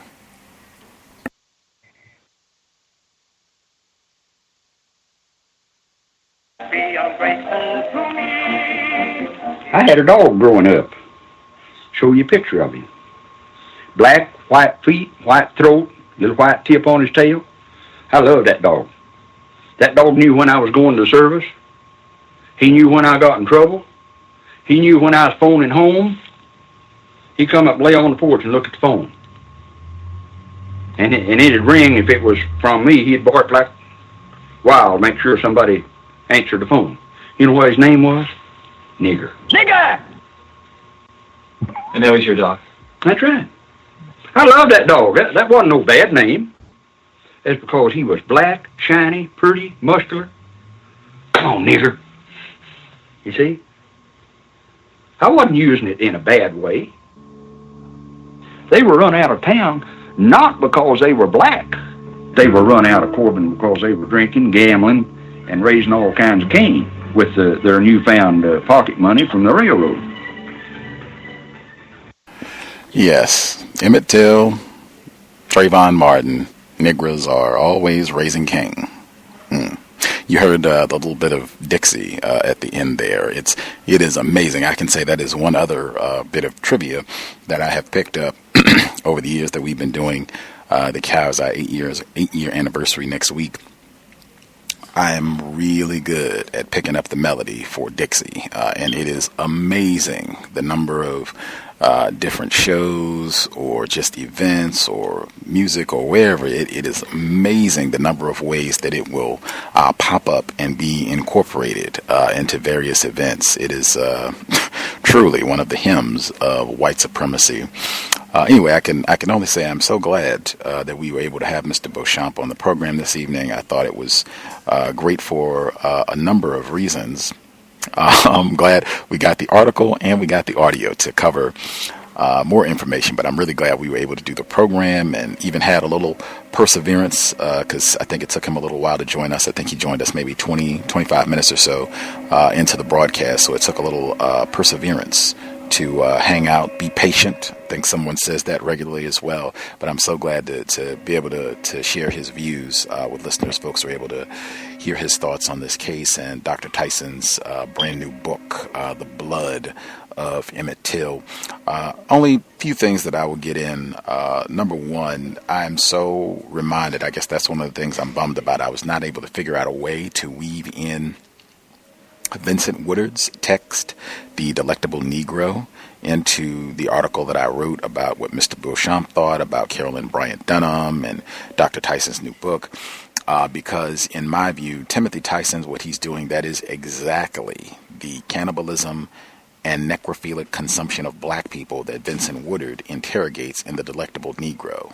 Even in the title, The Blood of Emmett Till, it's literally having a race soldier in the form of this white historian and author feasting on the corpse of Emmett Till. I can write this book and get lots of attention, maybe even make it into a movie, and then at the same time protect and defend this now 80-year-old white woman. And he still, if you read the book, he portrays her as how beautiful she is, and lots of quotes from the 50s at the time of the trial, where she's, the prettiest, fairest Southern flower of all, and just how many beauty contests she won. And he even describes her as still being handsome when he interviewed her when she's almost 80 years old. You get lots of that throughout the book, and the quote that he gave to the New York Times where she was coerced into, spinning this yarn about Emmett Till sexually accosting her, and, she feels really bad about it, and she's carrying this tremendous burden. It's protecting a white woman while feasting on the corpse of a dead black child. In my opinion, it is just another form of consumption of black people. And his first book is Blood Done Signed My Name And it's also about a black 20-year-old black male who was killed under very similar circumstances in North Carolina in 1970. So just having this fetish for going back and looking at these cases. And he talks about how that case had such an impact on him because the children talked about it, and it happened. He grew up in North Carolina, so it happened in an area he was familiar with, and seeing everything play out. And then he went and talked to the same thing. He went and talked to the white people involved with the case and all of that. I mean, it's just, it's the same pattern where white people, they practice racism, and then the next generation of white people, they get to come back and study how their white ancestors practiced racism and studied the dead bodies of the black people who were killed and just continue the consumption. That's just how I view the behavior of Dr. Tyson and whites in general. That's the way I think people should think about it. With regards to some of the things that I think that stood out, I think it's so critical when we do not have a proper way of applying how we will think and process the behaviors, speech of white people. I think that's one of the main things that needs to change in terms of application to counter-racist code. That means we do not allow our emotions to impact the decisions that we make, how we assess what's happening under the system of racism, white supremacy. I've said consistently, white friends, I cringe when I hear those two words together. I think that really corrupts your counter-racist software, to use a metaphor. It corrupts your counter-racist software, having white friends.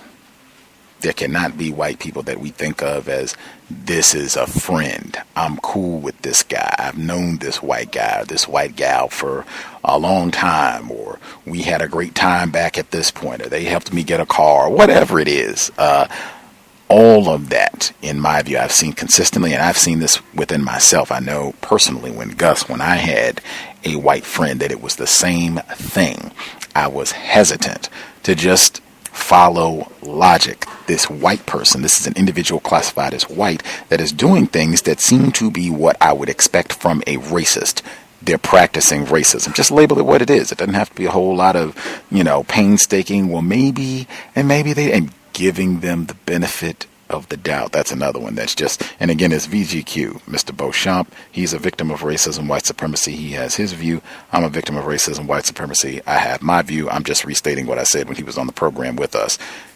Counter-racist code, white people can never, ever, for any reason, get the benefit of the doubt. It is just not permissible. I mean, we're talking about the case of a murdered, tortured, castrated black child. Certainly in this case, no white people can get the benefit of the doubt. But I say that every day. And again, we've had white people on this program where they follow the logic. If there's a system of racism, white supremacy, and it's not that many whites on the planet to begin with, all of them have to be suspects.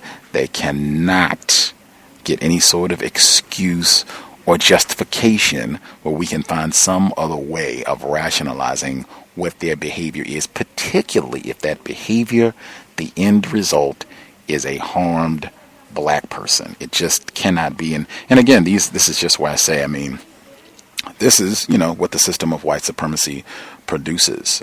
This is what terrorism produces. You have a lot of people that are afraid of indicting white people, that are afraid of calling out someone like Dr. Tyson. I'm not saying that that's Keith Beauchamp, but that does happen for a lot of non-white people. You see that exactly with the Emmett Till case, where you had black people who were afraid. That was why so many people thought that what Emmett Till's uncle did, Moses Wright, standing up and identifying J.W. Milam and Roy Bryant, identifying them in court and testifying and writing those articles saying that he heard Carolyn Bryant Donham in the vehicle, that he heard her voice. He knew she was out there in that lynching party. That's why it took so much courage, because you had so many black people, even now, 2017, who are afraid of identifying a white person as being racist. That's what terrorism does. But I just think that's huge. He did acknowledge having a white grandparent, and I think he even shared a few stories about dating sexual activity or dancing or dating or whatever it is with a white person. I think he said his parents told him when he went out dating a white person, he said he was doing, I think, some interracial dating, and his parents said, don't Don't let yourself become another Emmett Till, talking, about the dangers of that sort of behavior. I think a lot of that can just have a big impact on how we think about and perceive white people. I think it can even have a lifelong impact. Certainly, you can break that when you get accurate understanding of racism, white supremacy, but for a lot of victims, it can have just, a really powerful impact and really hamper our ability to just see what we're looking at. What are we looking at? We're looking at a racist. Maybe this is a racist who doesn't call us nigger to our face.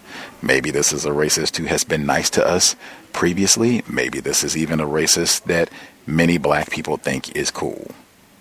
Again, we follow the logic. If the logic says, looks like this is probably a racist, that's just what we should use. I will hush there. Again, I'm really glad we got a lot more information about the case out and Carolyn Bryant Donham's role and the role of white women. That's something that should never be minimized, understated. The crucial, essential role of white women in the maintenance of the system of white terrorism worldwide. Glad we got more of that information out. And hey, maybe it will happen. Maybe there will be, more pressure and they'll have, maybe another grand jury or trial or whatever it is to see what they're going to do with this 80-year-old, lovely, fair white woman. With that, folks have any comments that they want to get in before we wrap things up? I'll check in with Firefight. I'm just checking in with folks who didn't get a chance to share it all. Roz, did you have any comments or feedback you wanted to offer about the broadcast, what you heard from Mr. Keith Beauchamp? Can I be heard? Yes, sir. Yes, greetings to you, Gus. Greetings to the Firefighter and Father and the other callers and listeners. I came in extremely late. I'm disappointed, but actually I had another program that I was doing before I called into this one, so I missed a healthy portion of it, and I heard the tail end. And I'm glad that there are moves being made to have this disagreeable pink plus female indicted in the system of white supremacy. She's basically lived most of her sick, sadistic life already. She has grandkids. She's going on vacation. She's lived the full life that white people live at the expense of the lives of black people. So I just hope that, like he said, courtroom justice does take place. I don't believe that it will, because there's just a system of white supremacy, but I hope that it does. It's really great that that Mrs. Till, Mrs. Mobley, God rest her, may the ancestors lift her up, established this relationship with Mr. Beauchamp. It is a beautiful thing to see that he has taken the mantle of that ancestral obligation to continue the fight that she implored him to do. I look at that as similar to what you're doing, and how you as a student of Dr. Welsing have just transformed the lives of myself and many others who call into the show, and I thank you for that as well. One thing that I looked at, taking a step back and looking at the whole situation, is that our ancestors are powerful, and way more powerful than I think a lot of us give them credit for. I've had personal experiences with this, so I'm speaking from experience. But just to see that this creature has gotten away with murder for, 82 years, and the case has come back now at this particular point in her life to quote-unquote haunt her proverbially, really speaks to the fact that the spirit of the ancestor Emmett Till, and may the ancestors lift you up as well, the spirit of Emmett Till is not resting peacefully because of what was done to him, and he's not letting her rest, which he should not. And when I thought about it, I thought of the delectable Negro. When the story came up, I believe, of the slave George, that was quartered after shattering the water pitcher that he had to get water for the slave master with. I remember in the text, they said the next day an earthquake destroyed the shack that he was murdered in. And I thought the ancestors created that earthquake because they didn't want any other slave to be killed in that space. And they also did not want that rotten white creature to have a hiding place where he can cordon off these slaves and terrorize them while he did his delectable Negro eating machine. They did not want that space to be further used to subjugate black people. So within 24 hours after that black male was sacrificed, that building came down. And that, to me, was the ancestors speaking about the heinous act that took place in that edifice, no different than Emmett Till's spirit is speaking with this case coming out and her now telling the truth of what really happened, which we all basically knew from the beginning. This just confirms what we already knew to be true about white women in the first place. And like you said, no benefit of the doubt, no quarter. They need to pay. Justice needs to be served immediately. Like you say, replace white supremacy with justice immediately. And part of that is taking care of white females like her. Thank you so much. And I'll mute my line, Beth. For sure. Retired firefighter, did you have any commentary? I know you got your question. Did you have any commentary from what you heard from the broadcast, what you wanted to share? Yes, sir. First and foremost, I'd just like to let you know I responded to your article as suggested. Basically, I put down a believed accurate article on the participation of Miss Donham in Emmett Till's murder, and Mr. Tyson assisting this old white woman, and I have in parentheses, racist suspect, at the expense of the Mobley family and non-white people worldwide. I have a quick question. Did I hear the guest state that racism will never end? Yep, he did say that. Yeah, I thought I did. Basically, I was thinking about the codified response to that, and I think it is VGQ first and foremost. And because, questions come to my mind, well, those of us who are attempting to become aware of this problem, why will we be working and studying about what it is and how it works, and we don't think that it can come to an end? But anyway, VGQ on that as far as that's concerned. But logic tells me, as I've stated to him before, that and I'm going to basically duplicate what I think I heard you say. If anyone thinks someone is going to go into wherever that white woman is at right now. First of all, she's been evasive since 1955. Actually, that audio that I heard of the resistance of whoever that was that was helping protecting her, it almost sounded like Ruby Ridge in a sense. Before someone put some hands on that white woman, they would fight to the end. As far as that's concerned, and as I mentioned before, as far as unfortunately some of our behavior, which is, and I will say, initiated by the system of racist white supremacy, forgiving white people. If they're going to forgive a 20-ish, however young Dalen Roof is, white male, for something that's in present living color of murdering 9 black people only a few months ago, I don't think that they're going to put their hands on this 80-year-old white female about something that, quote unquote, took place in 1955, as far as that's concerned. Yeah, that was significant what he said, because he mentioned the word emotional at least about 3 or 4 times in the interview. So that was very observant on your behalf of talking about what level should emotions be at and where it shouldn't be at, because he did mention the word emotional as far as describing himself and how he feels. But I appreciate his honesty. I appreciate how honest he was, and I can almost sense how hard he has been working over the years, because it's obviously based on his personal background. He has been very affected by that particular incident. Unfortunately, as I may have reminded him of it, it's been duplicating itself to whereas Emmett Till, I mean not Emmett Till, but Trayvon Martin. But I'm like this personally, I'm not doing this because it's something I like to do.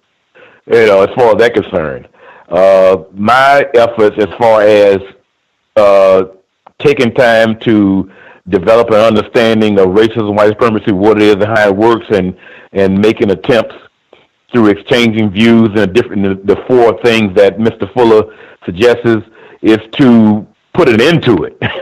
And I think, and logic would tell me that's what we should all of us should be doing, not from a retired firefighter's view, but from just logic, to put an end to it and replace it with something better. And that's basically all I have to say, to it. But it was a nice interview. Thank you. Appreciate that. Thank you for the comments. Definitely repeat that again and I would say this across the board. Man, that is one thing you can see if you look throughout history. For black journalists, white people do not make that an easy profession. And I mean, you can check in with anybody. Ida B. Wells, Mumia Abu Jamal, Minister Malcolm X. Is tons of folks that you can check in. They make that extremely difficult. Daisy Bates, she was one of the black female adults who worked closely with the Little Rock Nine. They're what they call school integration in Arkansas, but she and her husband, they operated a black newspaper in Arkansas, and white people drove them out of business in response to their help in trying to help mentor these children in school, which was a main source of income for them, the newspaper that they operated. But white people do not make it easy for black journalists. You can say that, over and over and over again. Sharing, comments, likes, all of that definitely helps. And I would say, especially if you are a black journalist and you actually are attempting to discuss racism, white supremacy accurately when you report or write whatever it is you are doing, they especially are going to make that difficult. But be that as it may. Right. Thanks to the folks who've shared and commented. I did email Dr. Timothy Tyson about being a guest on the program, and I did not hear back from him. Not that I was surprised or stunned. That is one thing I might share with Mr. Beauchamp if he talks to him again. Hey, if you're really up and about it, I've hung out on the cows twice. We've talked about your book and my film work. He said, I think specifically, Mr. Beauchamp said that Mr. Tyson, when he goes out to do interviews, that he is not being asked the correct questions. Come to the cows. I'm sure they will do a better job asking some tough questions about why you didn't contact the family, why you didn't take this information from someone who was a suspected accessory in a murder trial. Why didn't you take this information to the FBI or appropriate authorities? Why did you go and seal this information for the next 20 years of someone who is a suspect in a murder case that has not been closed? I would love to hear his responses. I haven't heard every interview because he's done a lot of them, but I've heard a number of interviews, seen a number of articles. None of them touch any of this subject matter. None of them question or ask about the way that he portrayed Carolyn Bryant Donham in the book. Nobody asked about why is she taking up half of the book, talking about who she dated in high school and how many beauty pageants she won in high school and all this other nonsense. Why is that detracting from the story of this 14-year-old black child being tortured and killed? I have not seen those type of questions being asked in most of the interviews that he's done or even reviews that people have written about his book. Now, Mr. Beauchamp, when I spoke with him last week, he did say that a number of people have contacted him and they have been upset. I got the impression that there was a number of black people have contacted him and they voiced concern, similar frustration about Tyson's book. If that is happening, that's wonderful. I hope there's more of it, and we should all try and agitate to see if we can get more of it. But I have not seen that. I don't know if folks out listening, if you have heard people talk about this book, or the general sense that you get from whatever reports or whatever you've heard about this. If you all want to share that, that is fine and dandy as well. But hopefully, as this all continues, I will pay attention to Dr. Tyson's interviews. I'll report if I hear any updates, and I'll ask him again. Now that we've had Mr. Beauchamp on the program, the article's been published a couple days, I'll ask him again and see if he's down to come on the program and answer a few questions, spill the beans for Dr. Tyson. Anything else folks need to get in on the subject matter? Everybody satisfied? That is fine as well, too.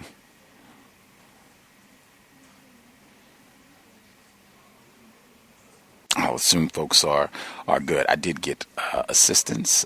Emmy and some of the other C.O.W.S listeners, they chipped in and invested some time reading Mr. Tyson's book and making some notes, things that stood out, some of the observations and things that they had while reading his book. I even went back and was doing some checking on his previous book, Blood Done Sign My Name. And this is someone, he's done research on Robert F. Williams. He's been in a lot of documentary films that deal with racism in North Carolina. He was in a documentary that came out within the last, I think, 2 years about the KKK in North Carolina specifically. I mean, this is Dr. Tyson is not ignorant about racism. None of his behavior should be chalked up to ignorance. But when I went back to check out Blood Done Sign My Name, which again is about this black 20-year-old who was killed in North Carolina, I believe in the 1970s, he talked about having a black nanny in his household growing up. And he talks about this scene, which could be a total fabrication. He could have totally made this up. White people lie all the time. Anyway, in Blood Done Sign My Name, he talks about this scene where Dr. King is assassinated, 1968.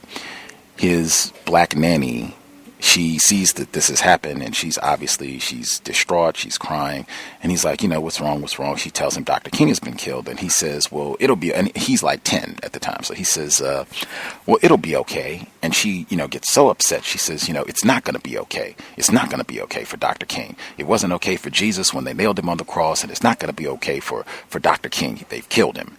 And Timothy Tyson, he writes that, well, we think it's okay.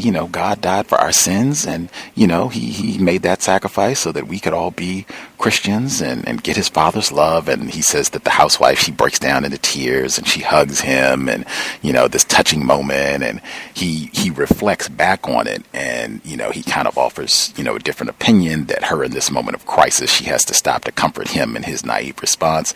My response to all of this was, number one, this could all be a lie. Number two, even if this all is true, this is just, in my view, another illustration of where we have a black person who dies, but the attention has shifted to spotlight on me and my interaction with this black female who is being further victimized, having to work for this white family, a family that I suspect of being racist, and this moment of her consoling and taking care of me, as opposed to being allowed to grieve for the loss of Dr. King and the implications that she thought that would have on, dealing with racism on the whole and what have you. It's no, I have to shift to take care of you, which has been the whole history, the whole pattern of racism, white supremacy, where black people are not allowed to care for, comfort, nurture ourselves, each other. We have to shift and nurture, care for, take care of racists, racist man, racist woman, racist child. Anywho, we should be here tomorrow. Workplace racism. Always enjoy every Thursday, 8 p.m. Eastern, 5 p.m. Pacific, for workplace racism. If folks have problems, or if you figured out some codification that is helping you, minimize trouble on the job, minimize your conflict, with other victims of racism, and just keeping racists up off of you at the job, share, call in, let us know. We'll be looking forward to the exchange tomorrow. Delectable Negro, our fourth installment that's coming up this Friday, 8 p.m. Eastern, 5 p.m. Pacific. Delectable Negro, Vincent Woodard.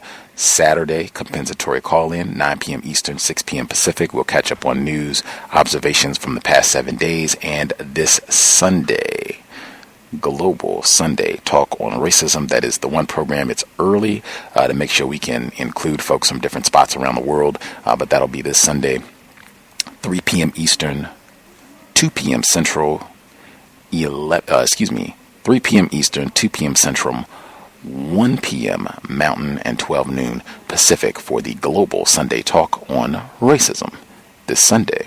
If you have any questions, problems, can't find something in the archives, confusion, feel free to drop us an email and we will answer your question as promptly as possible. untiljustice@gmail.com. untiljustice@gmail.com. Right on. Folks have anything else they need to get in before we wrap up? Everybody good?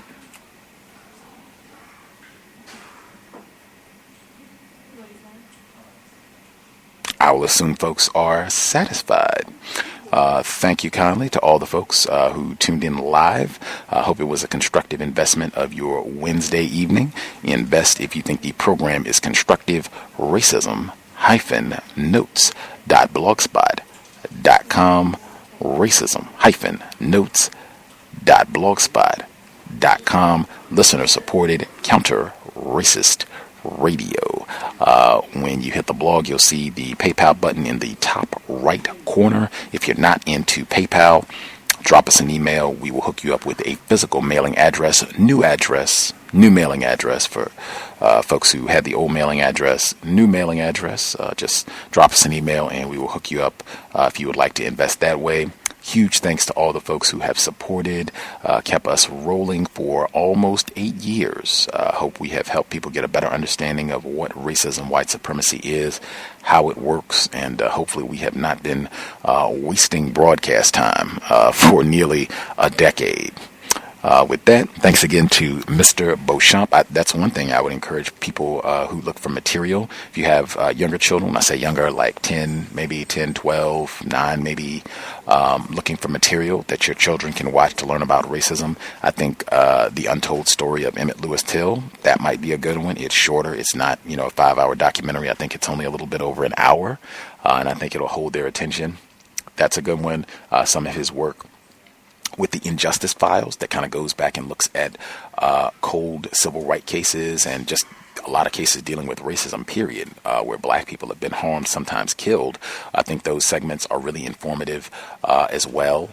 He has the segment that he did on the Moores Ford Bridge lynching, I thought was super constructive. Just a lot of great work. I think you could share that with offspring, and even older victims, I suspect, would learn a lot from his work. You can follow him on Twitter. He generally puts updates up about when some of his work is going to be shown on national television, that sort of thing. Check him out. Big fan, Mr. Keith Beauchamp. With that, I state again, sobriety would be best under conditions of white supremacy. I have seen a lot of evidence that non-white people, we end up with a lot of easily avoidable problems. If we just ditched the alcohol, tobacco, cannabis, whatever the other narcotics are, it might solve a lot of our problems, keep us from having difficulties with racist man, racist woman, racist child, if we can be sober so that our brain computer can be operating at maximum efficiency. I know Dr. Welsing would certainly encourage that. I've seen too much evidence that the Daniel Holtzclaws, the Darren Wilsons, even the George Zimmermans, they have a much easier time, include the Carolyn Bryant Donhams as well. They just have a much easier time terrorizing us when we're under the influence, not able to think clearly. I think the evidence shows that they terrorize a lot of us even when we're sober. They do not need any advantages, any help in maintaining their system. I think that's one thing we could do that would be super helpful, really be about the business of sobriety. That's it. Creator, we ask that you help us remain patient with other black people, victims of white supremacy. We ask that you help us remain patient with ourselves. Remind us to demonstrate the highest levels of black self-respect at all times, in all places, each and every time we are in contact with another black person. It has been time. Replace white supremacy with justice immediately. Context of White Supremacy signing out. Thanks all for tuning in. Nigga, you so brainwashed. I'm a victim, brother. Problem. You're a victim. I'm a victim of 400 years of conditioning. Shut up. The man has programmed my conditioning. Mm-hmm. Even my conditioning has been conditioned.